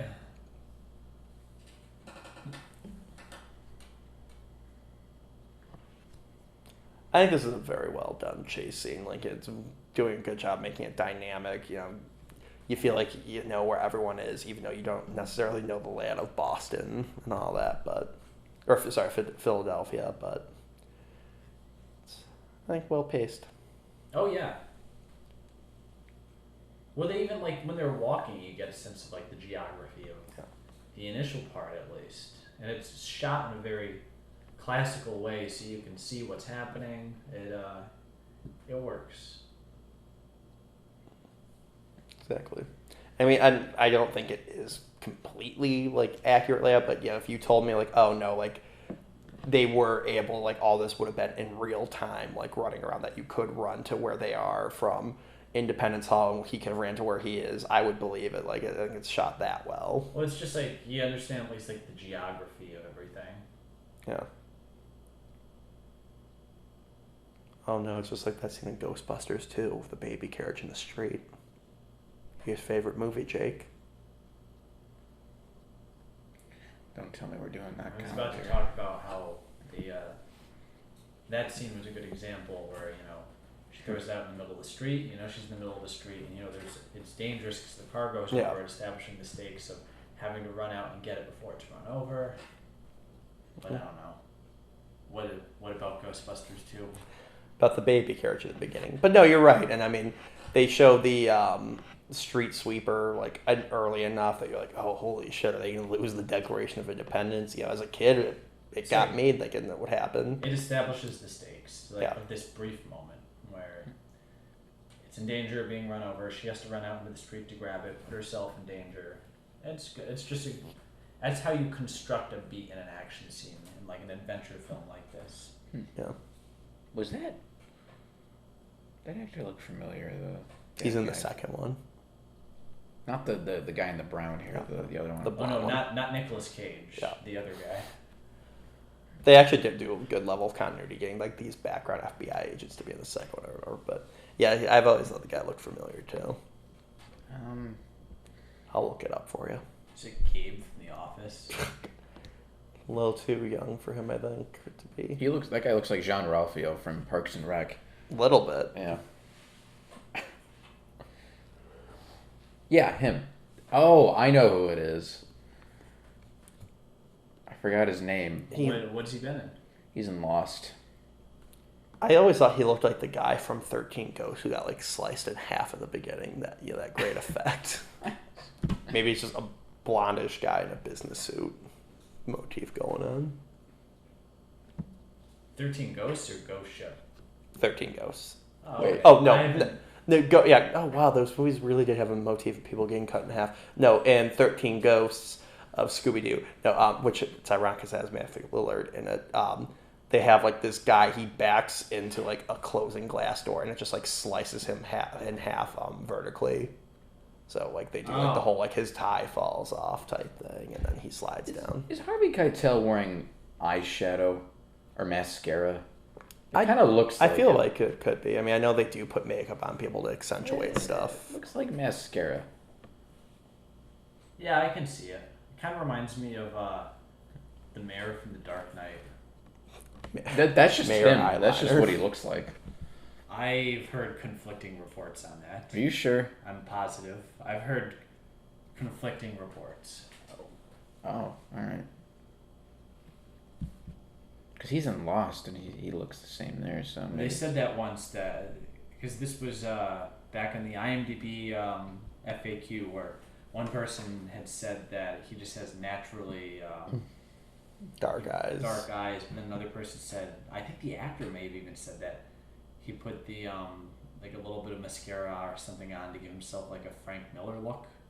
Wait, Frank Miller. Yeah, I'm just saying what the actor said. Wait, which Frank Miller? Are we thinking of the same Frank Miller I'm thinking of, or are we thinking of a Comic different? book one. Really? Yeah, I'll look this up. Wait. That's odd. It is very odd. Nestor Carbonell was inspired by This was what Frank the quote Miller's was back looks. in the day. That's yeah. got to be bullshit. I am looking for Although I'll look that is this up. so strange, but I guess maybe I could believe that, but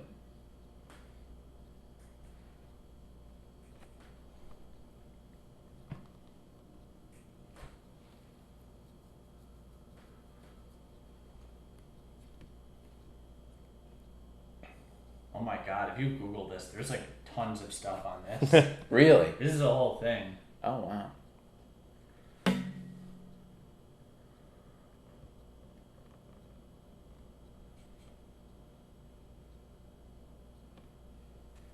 I wonder if he's going to go without the agents. I've actually been on the Independence. No, Yeah, it's a great ship. I have not. It's cool music. I actually went like right before the movie came out, so like when I went to see this in the theaters, I'm like, oh wow. Or sorry, the Intrepid, not Independence, but it's a cool museum. Yeah, this is like a whole thing. Oh my god.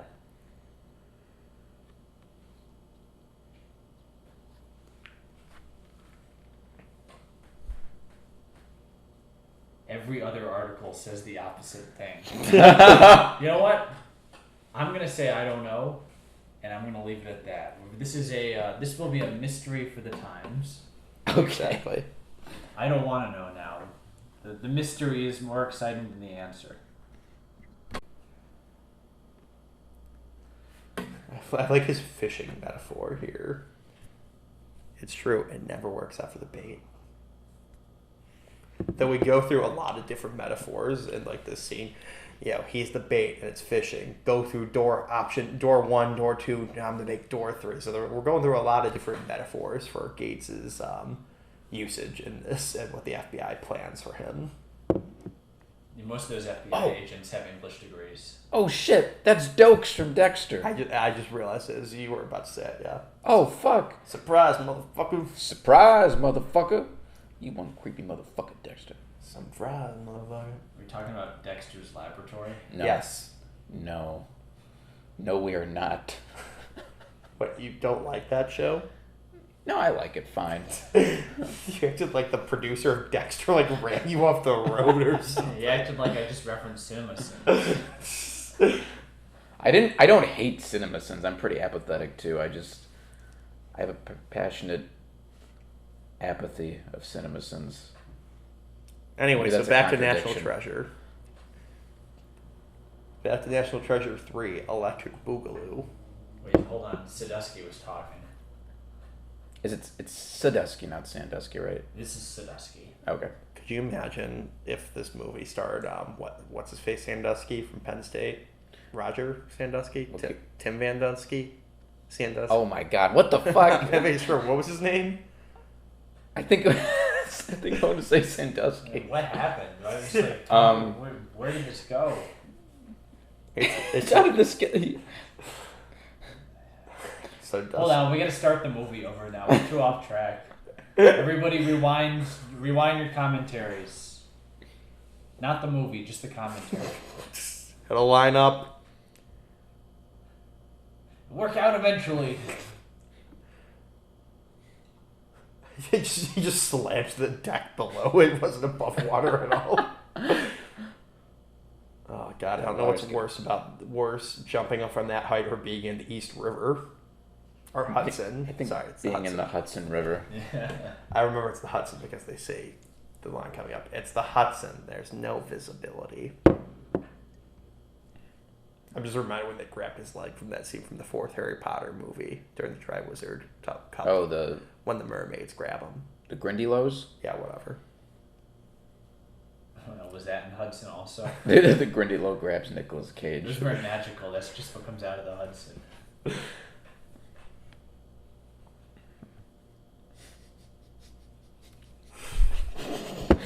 Are they actually called the Grindy Walls? Because that sounds something stupid like J.K. Rowling would create, but instead of saying what it actually is, but who knows?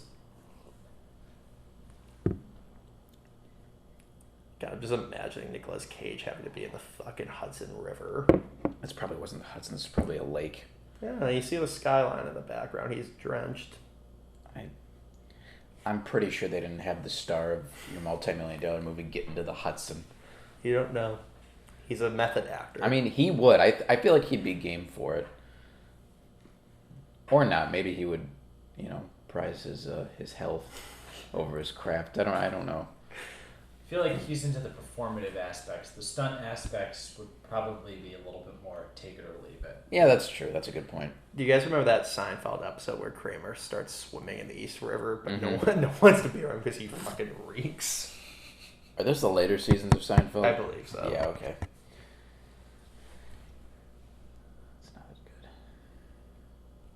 Remember when internet cafes were a huge thing? Yeah. No, I actually don't. I don't. We're not that old. No. Using cafes for internet is still big amongst assistants and writers. Really? Yeah. Oh, wait. They still have internet cafes? What No, he means like a Starbucks cafe. Yeah, like a Starbucks. Oh, Where okay. you can use their Wi-Fi. I don't know. I don't know how you're supposed to get into your fucking writing down here in a Starbucks. I'd just be ordering too many croissants. Be spend my entire paycheck on croissants. I don't even like croissants, but I'll buy them when I'm there. I do it at Dunkin' Donuts. I just think of that family. That's where I write. I just think of Dunkin' that. If I were back home, I'd write at Tim Hortons, and I would get all the Timbits they had. I just think of that Family Guy joke in Starbucks when the guy's writing his screenplay. That's what I think of. I don't know. I agree. You write, go into a room with the door closed. By the way, I miss the old New York license plates. No, I don't. They were terrible. I like the old New York license plates. The blue ones? The one with like the falls on them and the Empire State Building. Yeah, I like that one. I like the new ones better. These ones now? Yeah. Are the prison themed ones? Yes. Yes. I think we could all agree the best one was the one with the Statue of Liberty on it, even though that technically isn't in New York State. Yeah, the one from Ghostbusters 2. The entire climax of that movie requires our four heroes to stare at a license plate. That's the best part of that movie. But anyways, back to National Treasure 2.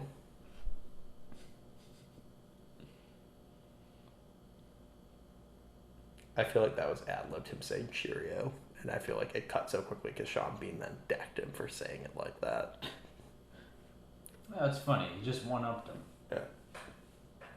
Actually, we forgot to mention that Nick Cage and John Turteltaub were high school friends. Oh, they were? Yeah, that's true. Huh. I just know they've worked together before, but... Well, they ended up working on not Season of the Witch, The Sorcerer's Apprentice.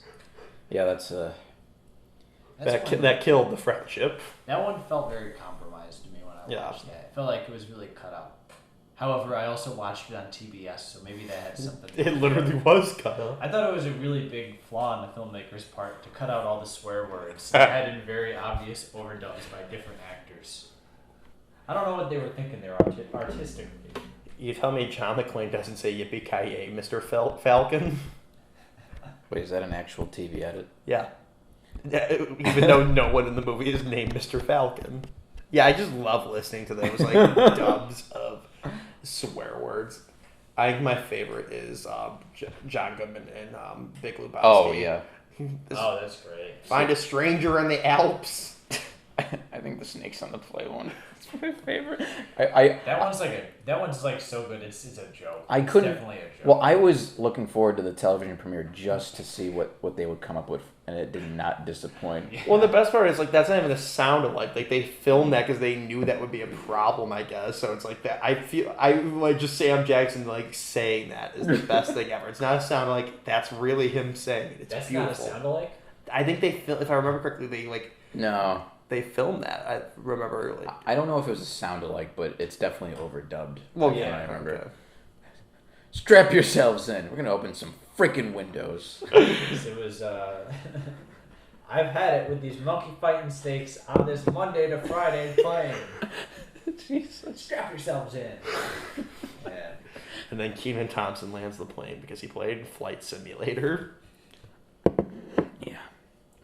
Actually, We're gonna do that next. I've actually never seen snakes on a plane. You have it? No. Yes, It's all not. right. It's not horrible. Like, yeah, but it's not good. I think the problem was it was trying to be a so bad it's good Yeah. movie when that's not how that works. Well, you know what? Honestly, I thought it was just more like, okay. It was like, it wasn't super over the top. It was just like, it was fine. That's my criticism of it. It'll be a very interesting commentary track when we do it. Honestly, it probably wouldn't be because that would sort of be what I would say throughout the whole thing until you get to the line. You're like, there's the line. The rest of it's like, this is all right. Yeah. By the way, I like John Voight's being passive aggressive when Ian's like, well, why would the clue bring us here, but then take us somewhere else? He's like, just another clue. Being a passive aggressive dad's like, Dad, these guys have guns. They're gonna murder us. Dad, shut the fuck up. He even says That's that. great. I like that. Well, he even says to me, he's like, remember, they only need us until the status quo was changed. So it's like 10 seconds later. 10 seconds later, he's like, yeah, right here. He's like, listen, they're gonna fucking murder us. We gotta keep our wits about us. It's like, yeah, then don't insult them. It's like, yeah, it's just another clue, you fucking moron.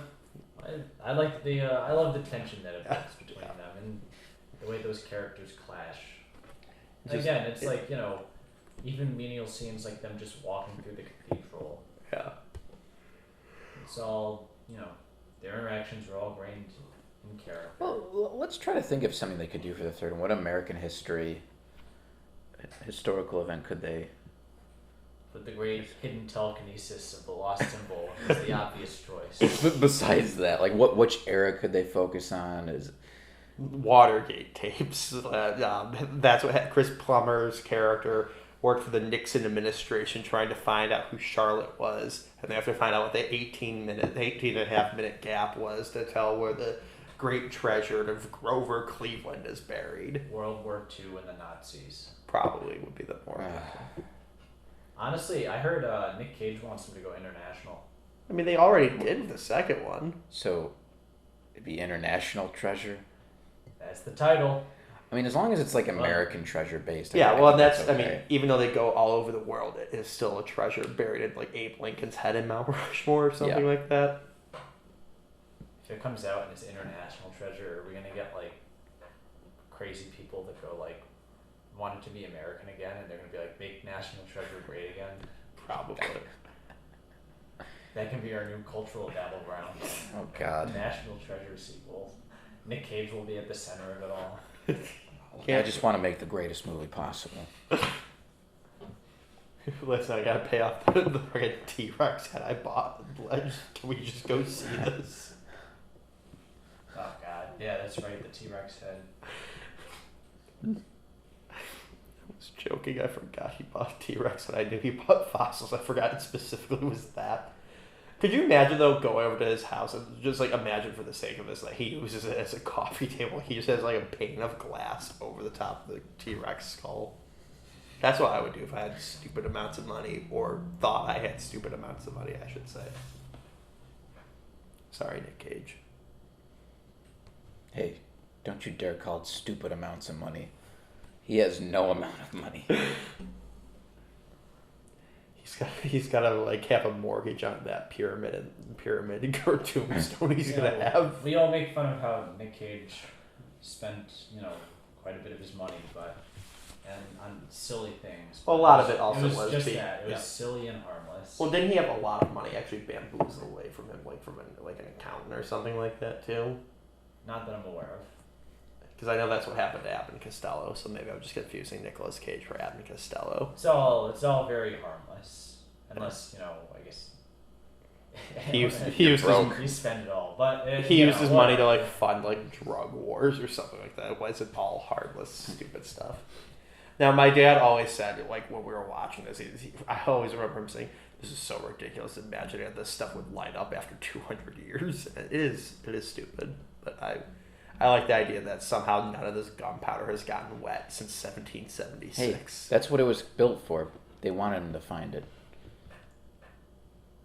No, I'm not disputing they wanted him to find it. I'm just like saying that the gunpowder might not work. Oh. Or whatever the fuel is. This is a great set, though.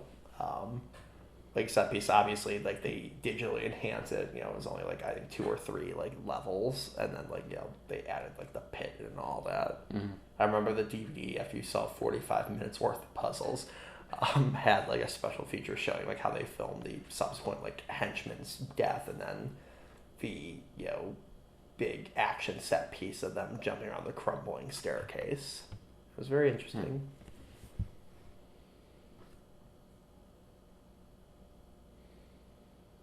But even then, like that line shows like some level of like smarts and like planning. Like, okay, how come this massive underground structure was never found? Oh, well, it's underneath a historic landmark and a protected cemetery. I think that's that they showed they were thinking to make sure they gave a reason for why this was never found under the most populated city in the country. And I think it works. This is a great location. Yeah. I love like descending into this sort of underground chamber here. Yeah. It really reminds me of early Bionicle, where it would usually end with them having to descend into some hidden chamber under the island because something was below there. It's a good way of building up your climax. Jacob, we watched Bionicle last time. Please don't make us relive those memories from something we definitely aren't recording out of order currently. Now I'm just confused. Coming June 15th, Bionicle commentary. Is this being released in like July or something? Oh shit! Well, that was the joke that I was like implying we had already watched Bionicle, even though we haven't. But we have. Yes, we have. I mean, I've certainly watched it already. Fuck my own joke. Watched it more times than several of the movies that we're probably gonna watch in these commentaries. You mean you haven't watched The Phantom as many times as you watched Bionicle? I have not.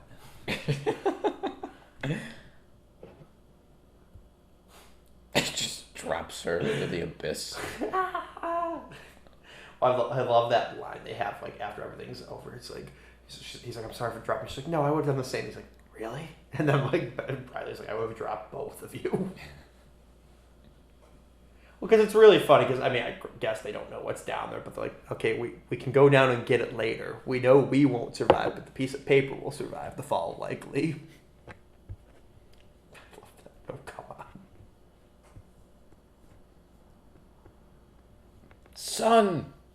Dad! I don't know, I just liked how that showed up on the Yeah. closed captions. It just said, son! She looks like she's either been shot in the arm or is having a heart attack currently. Ah, my left arm! I mean, maybe she got stabbed by a rusty nail. I do like Riley has his joke at the end. He's like, yeah, I have a festering splinter that I still can't get out. It's like, they would all need to get updated on their shots after this. They died of complications from their wounds afterwards. The real national treasure was the time they spent together as they died off one by one. Like a Steel Magnolias type situation. I've never seen Steel Magnolias. It's about metal flowers, I think. I don't know much else. Okay.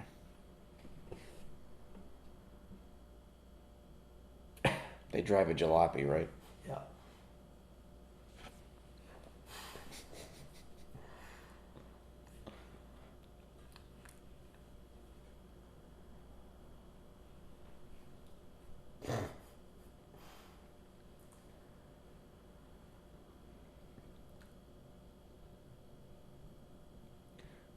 So here they are,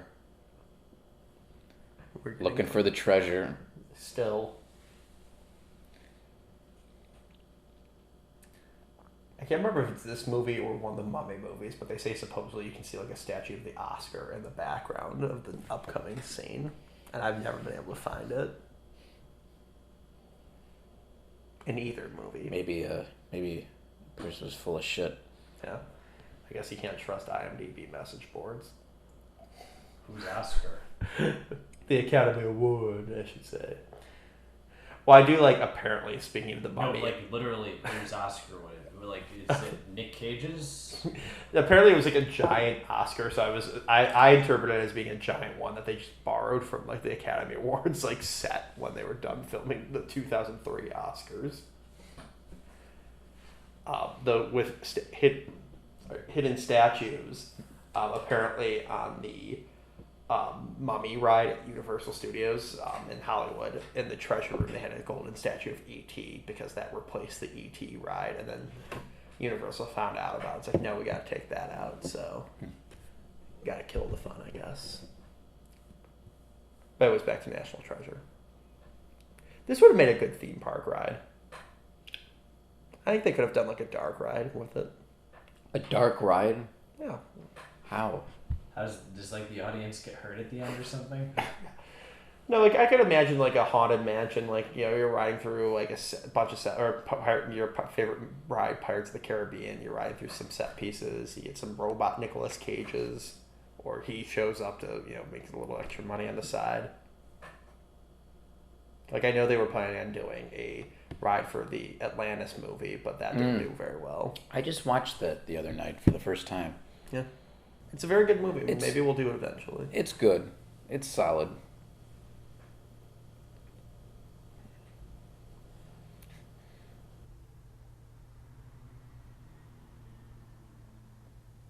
I hope, because with the second movie, it's the hook was, I got to kidnap the president. Like in the first one, it was got to steal the Declaration of Independence. I hope it's not another contrivance like that where they need like another hook, another daring thing to do. I hope it's just like organically what the story leads to. It shouldn't be for that sake, I should say. Yeah. If it gets to something like that, great, but it shouldn't revolve around that. I think that was like kind of what made the first one special. Yeah. And that was cool. And then the second one tried to do that, and it was fine, but it wasn't. it tried to be like them, and it wasn't as successful.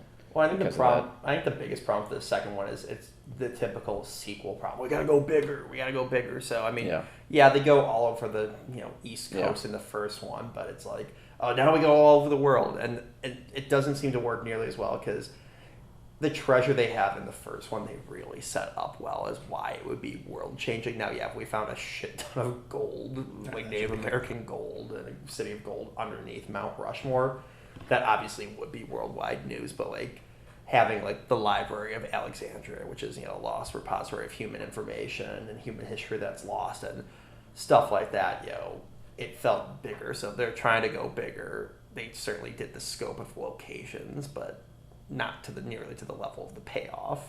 The Library of Alexandria was always something I thought would be great for an Indiana Jones movie. I think that's like a great, I shouldn't say MacGuffin, but a great thing to look for. Yeah, it's a very fascinating story behind that. Yeah, that should be good enough.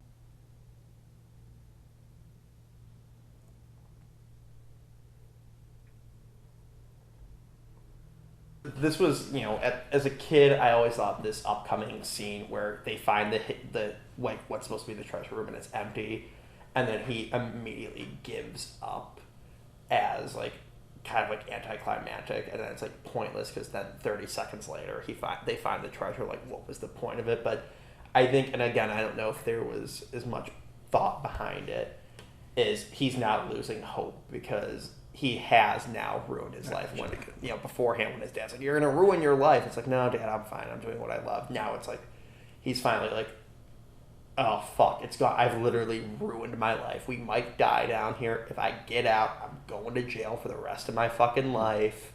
I've ruined everything." That it's just like his weakness comes through like the fears of what his father had instilled in him over the years finally comes bubbling to the surface. That's when he gets like really pissed with Riley that his own fears and inadequacies comes to him. But it then shows the importance of and then actually completing the arc with him and his father's relationship when his father's like, "No, you're right, there is something, we can do this together again."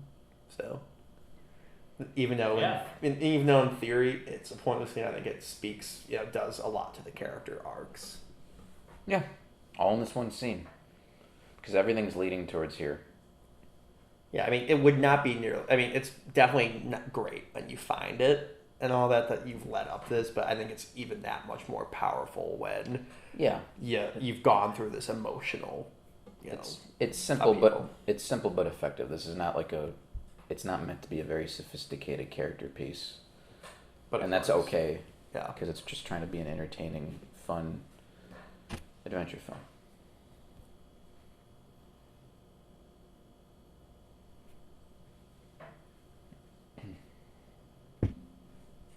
Yeah, cool. The treasure's not here. We still have to find a way out. We're gonna die down here.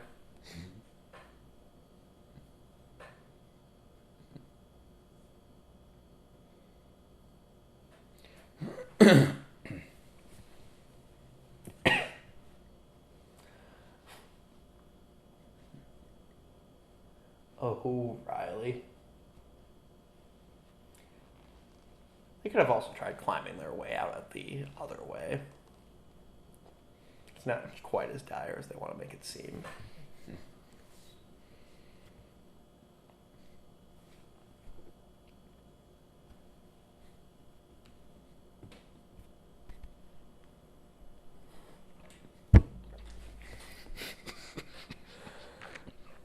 But no, imagine this at like a ride at I almost said Universal, but a ride at Disney, like the interactive queue you can walk through, push the buttons, kind of like the Indiana Jones ride. Would have been great. It would probably be shut down now. But... Oh yeah, it would be. Could you imagine though a world where this replaced, like Disney really got ahead of themselves? What would be the longer lasting IP, and they replaced the Indiana Jones ride with this? How pissed off people would be. I was always surprised they never moved ahead with the third one. Yeah. What did the second one not do as well, or is it just one of those things where they had like development fell by the wayside? I think it fell by the wayside, and the second one, even though I think it was a profit, just probably did not perform nearly as well as this one did. It's the same thing.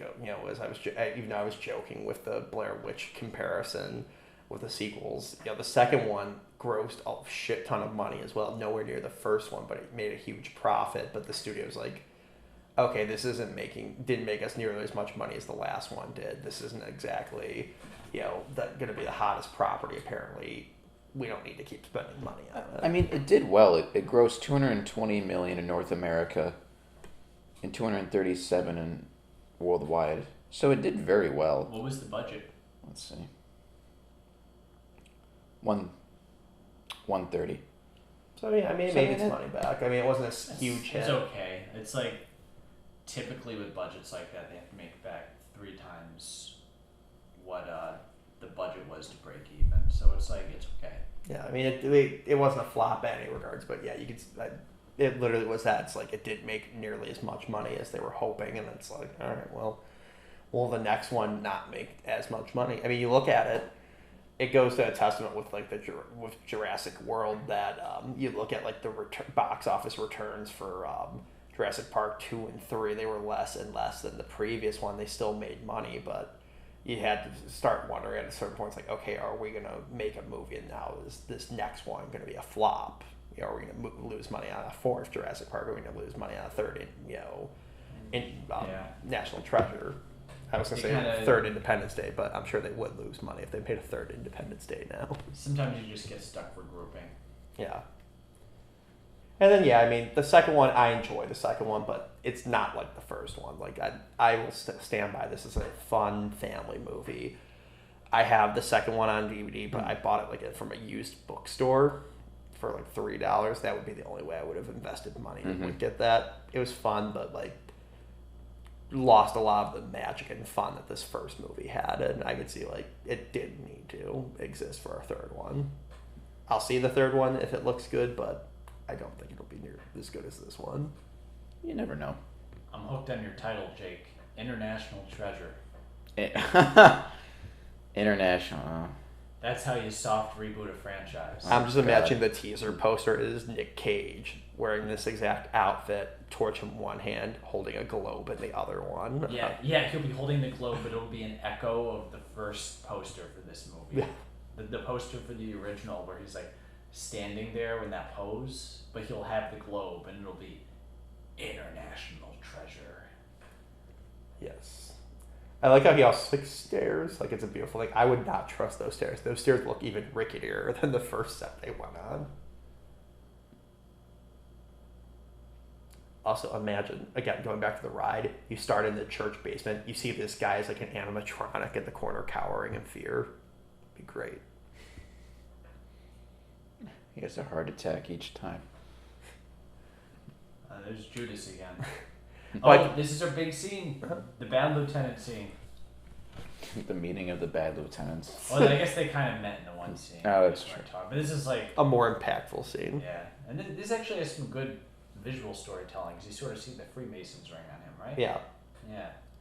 That's a good visual signifier there. He doesn't have to come out and just say, I'm part of the Freemasons. You can trust me. You get it. You don't want to hear Harvey Keitel say those words, because it would sound hilarious coming out of his mouth. The Freemasons. That's by Christian Bale doing a Harvey Keitel impression. Well, he talks about the Freemasons. Yeah, I mean, but he doesn't come out and say, I secretly joined the Freemasons 25 years ago or something like that. When I was 16, they recruited me. Nice subtle moment. They should have cut his fingernails though. Hire a manicurist for this scene. God damn it. It's kind of interesting. You got John Voight and Harvey Keitel, these two legendary actors from the 70s. Yeah. Quality movies they made. I only know John Voight for Anaconda. Wow. Oh, that's okay. That's a wonderful performance. Or Baby I've never Geniuses seen too. it. Oh my God, Jacob! You have not lived until you see John Voight in that movie. I know you would love it. Yeah, I kind of want to check it out. No, it's worth it just for that. His last wonderful. moment on screen is the best part. You've seen those GIFs, right, online of him? No, I haven't actually. Okay. We're gonna watch the clip as soon as this ends. You won't be able to watch it with us, but we'll recreate Jacob's reaction later. Next commentary will be on the clip. Yes. Be a 45-second commentary. Harvey Keitel is pretty good in Hunt for the Blood Orchid. The sequel to Anaconda. I'm joking. He wasn't. He wasn't bad. I've never seen it. I know there was a sequel to Anaconda, and I remember like seeing a trailer for it. And I'm like, oh, is this like a sci-fi TV movie? It's like, oh no, it actually is coming to theaters. Yep. Now we should start discussing the alternate ending to this. So the alternate ending originally ended with all of the main characters in the National Archives looking at the Declaration. Some kids are talking about, oh, there's a treasure map on the back, and then Ben and Abigail talk about like, oh, is there a map on the back of the Constitution? No, I already checked. Ha ha ha. And then they talk about a sunken Spanish galleon off the coast of Texas, and like, oh, well, maybe we should start looking at it. And like, oh, well, here we go again. And then John Turteltaub literally said, he's like, we didn't want to do a cheesy cliffhanger setting up for the sequel, and that's literally what they did for the second one, trying to go into the third.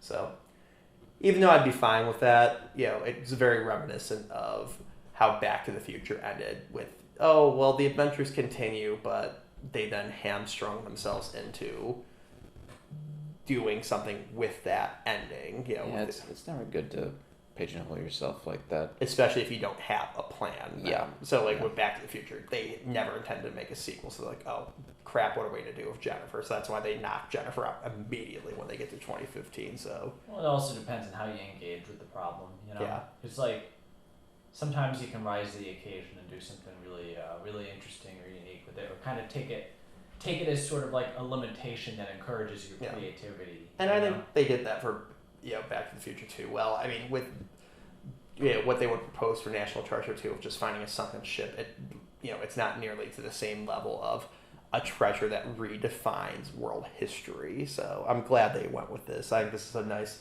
fake out with, oh, they didn't keep, we kept so little money, and then they have this huge estate. He's got like a sports car and stuff like that.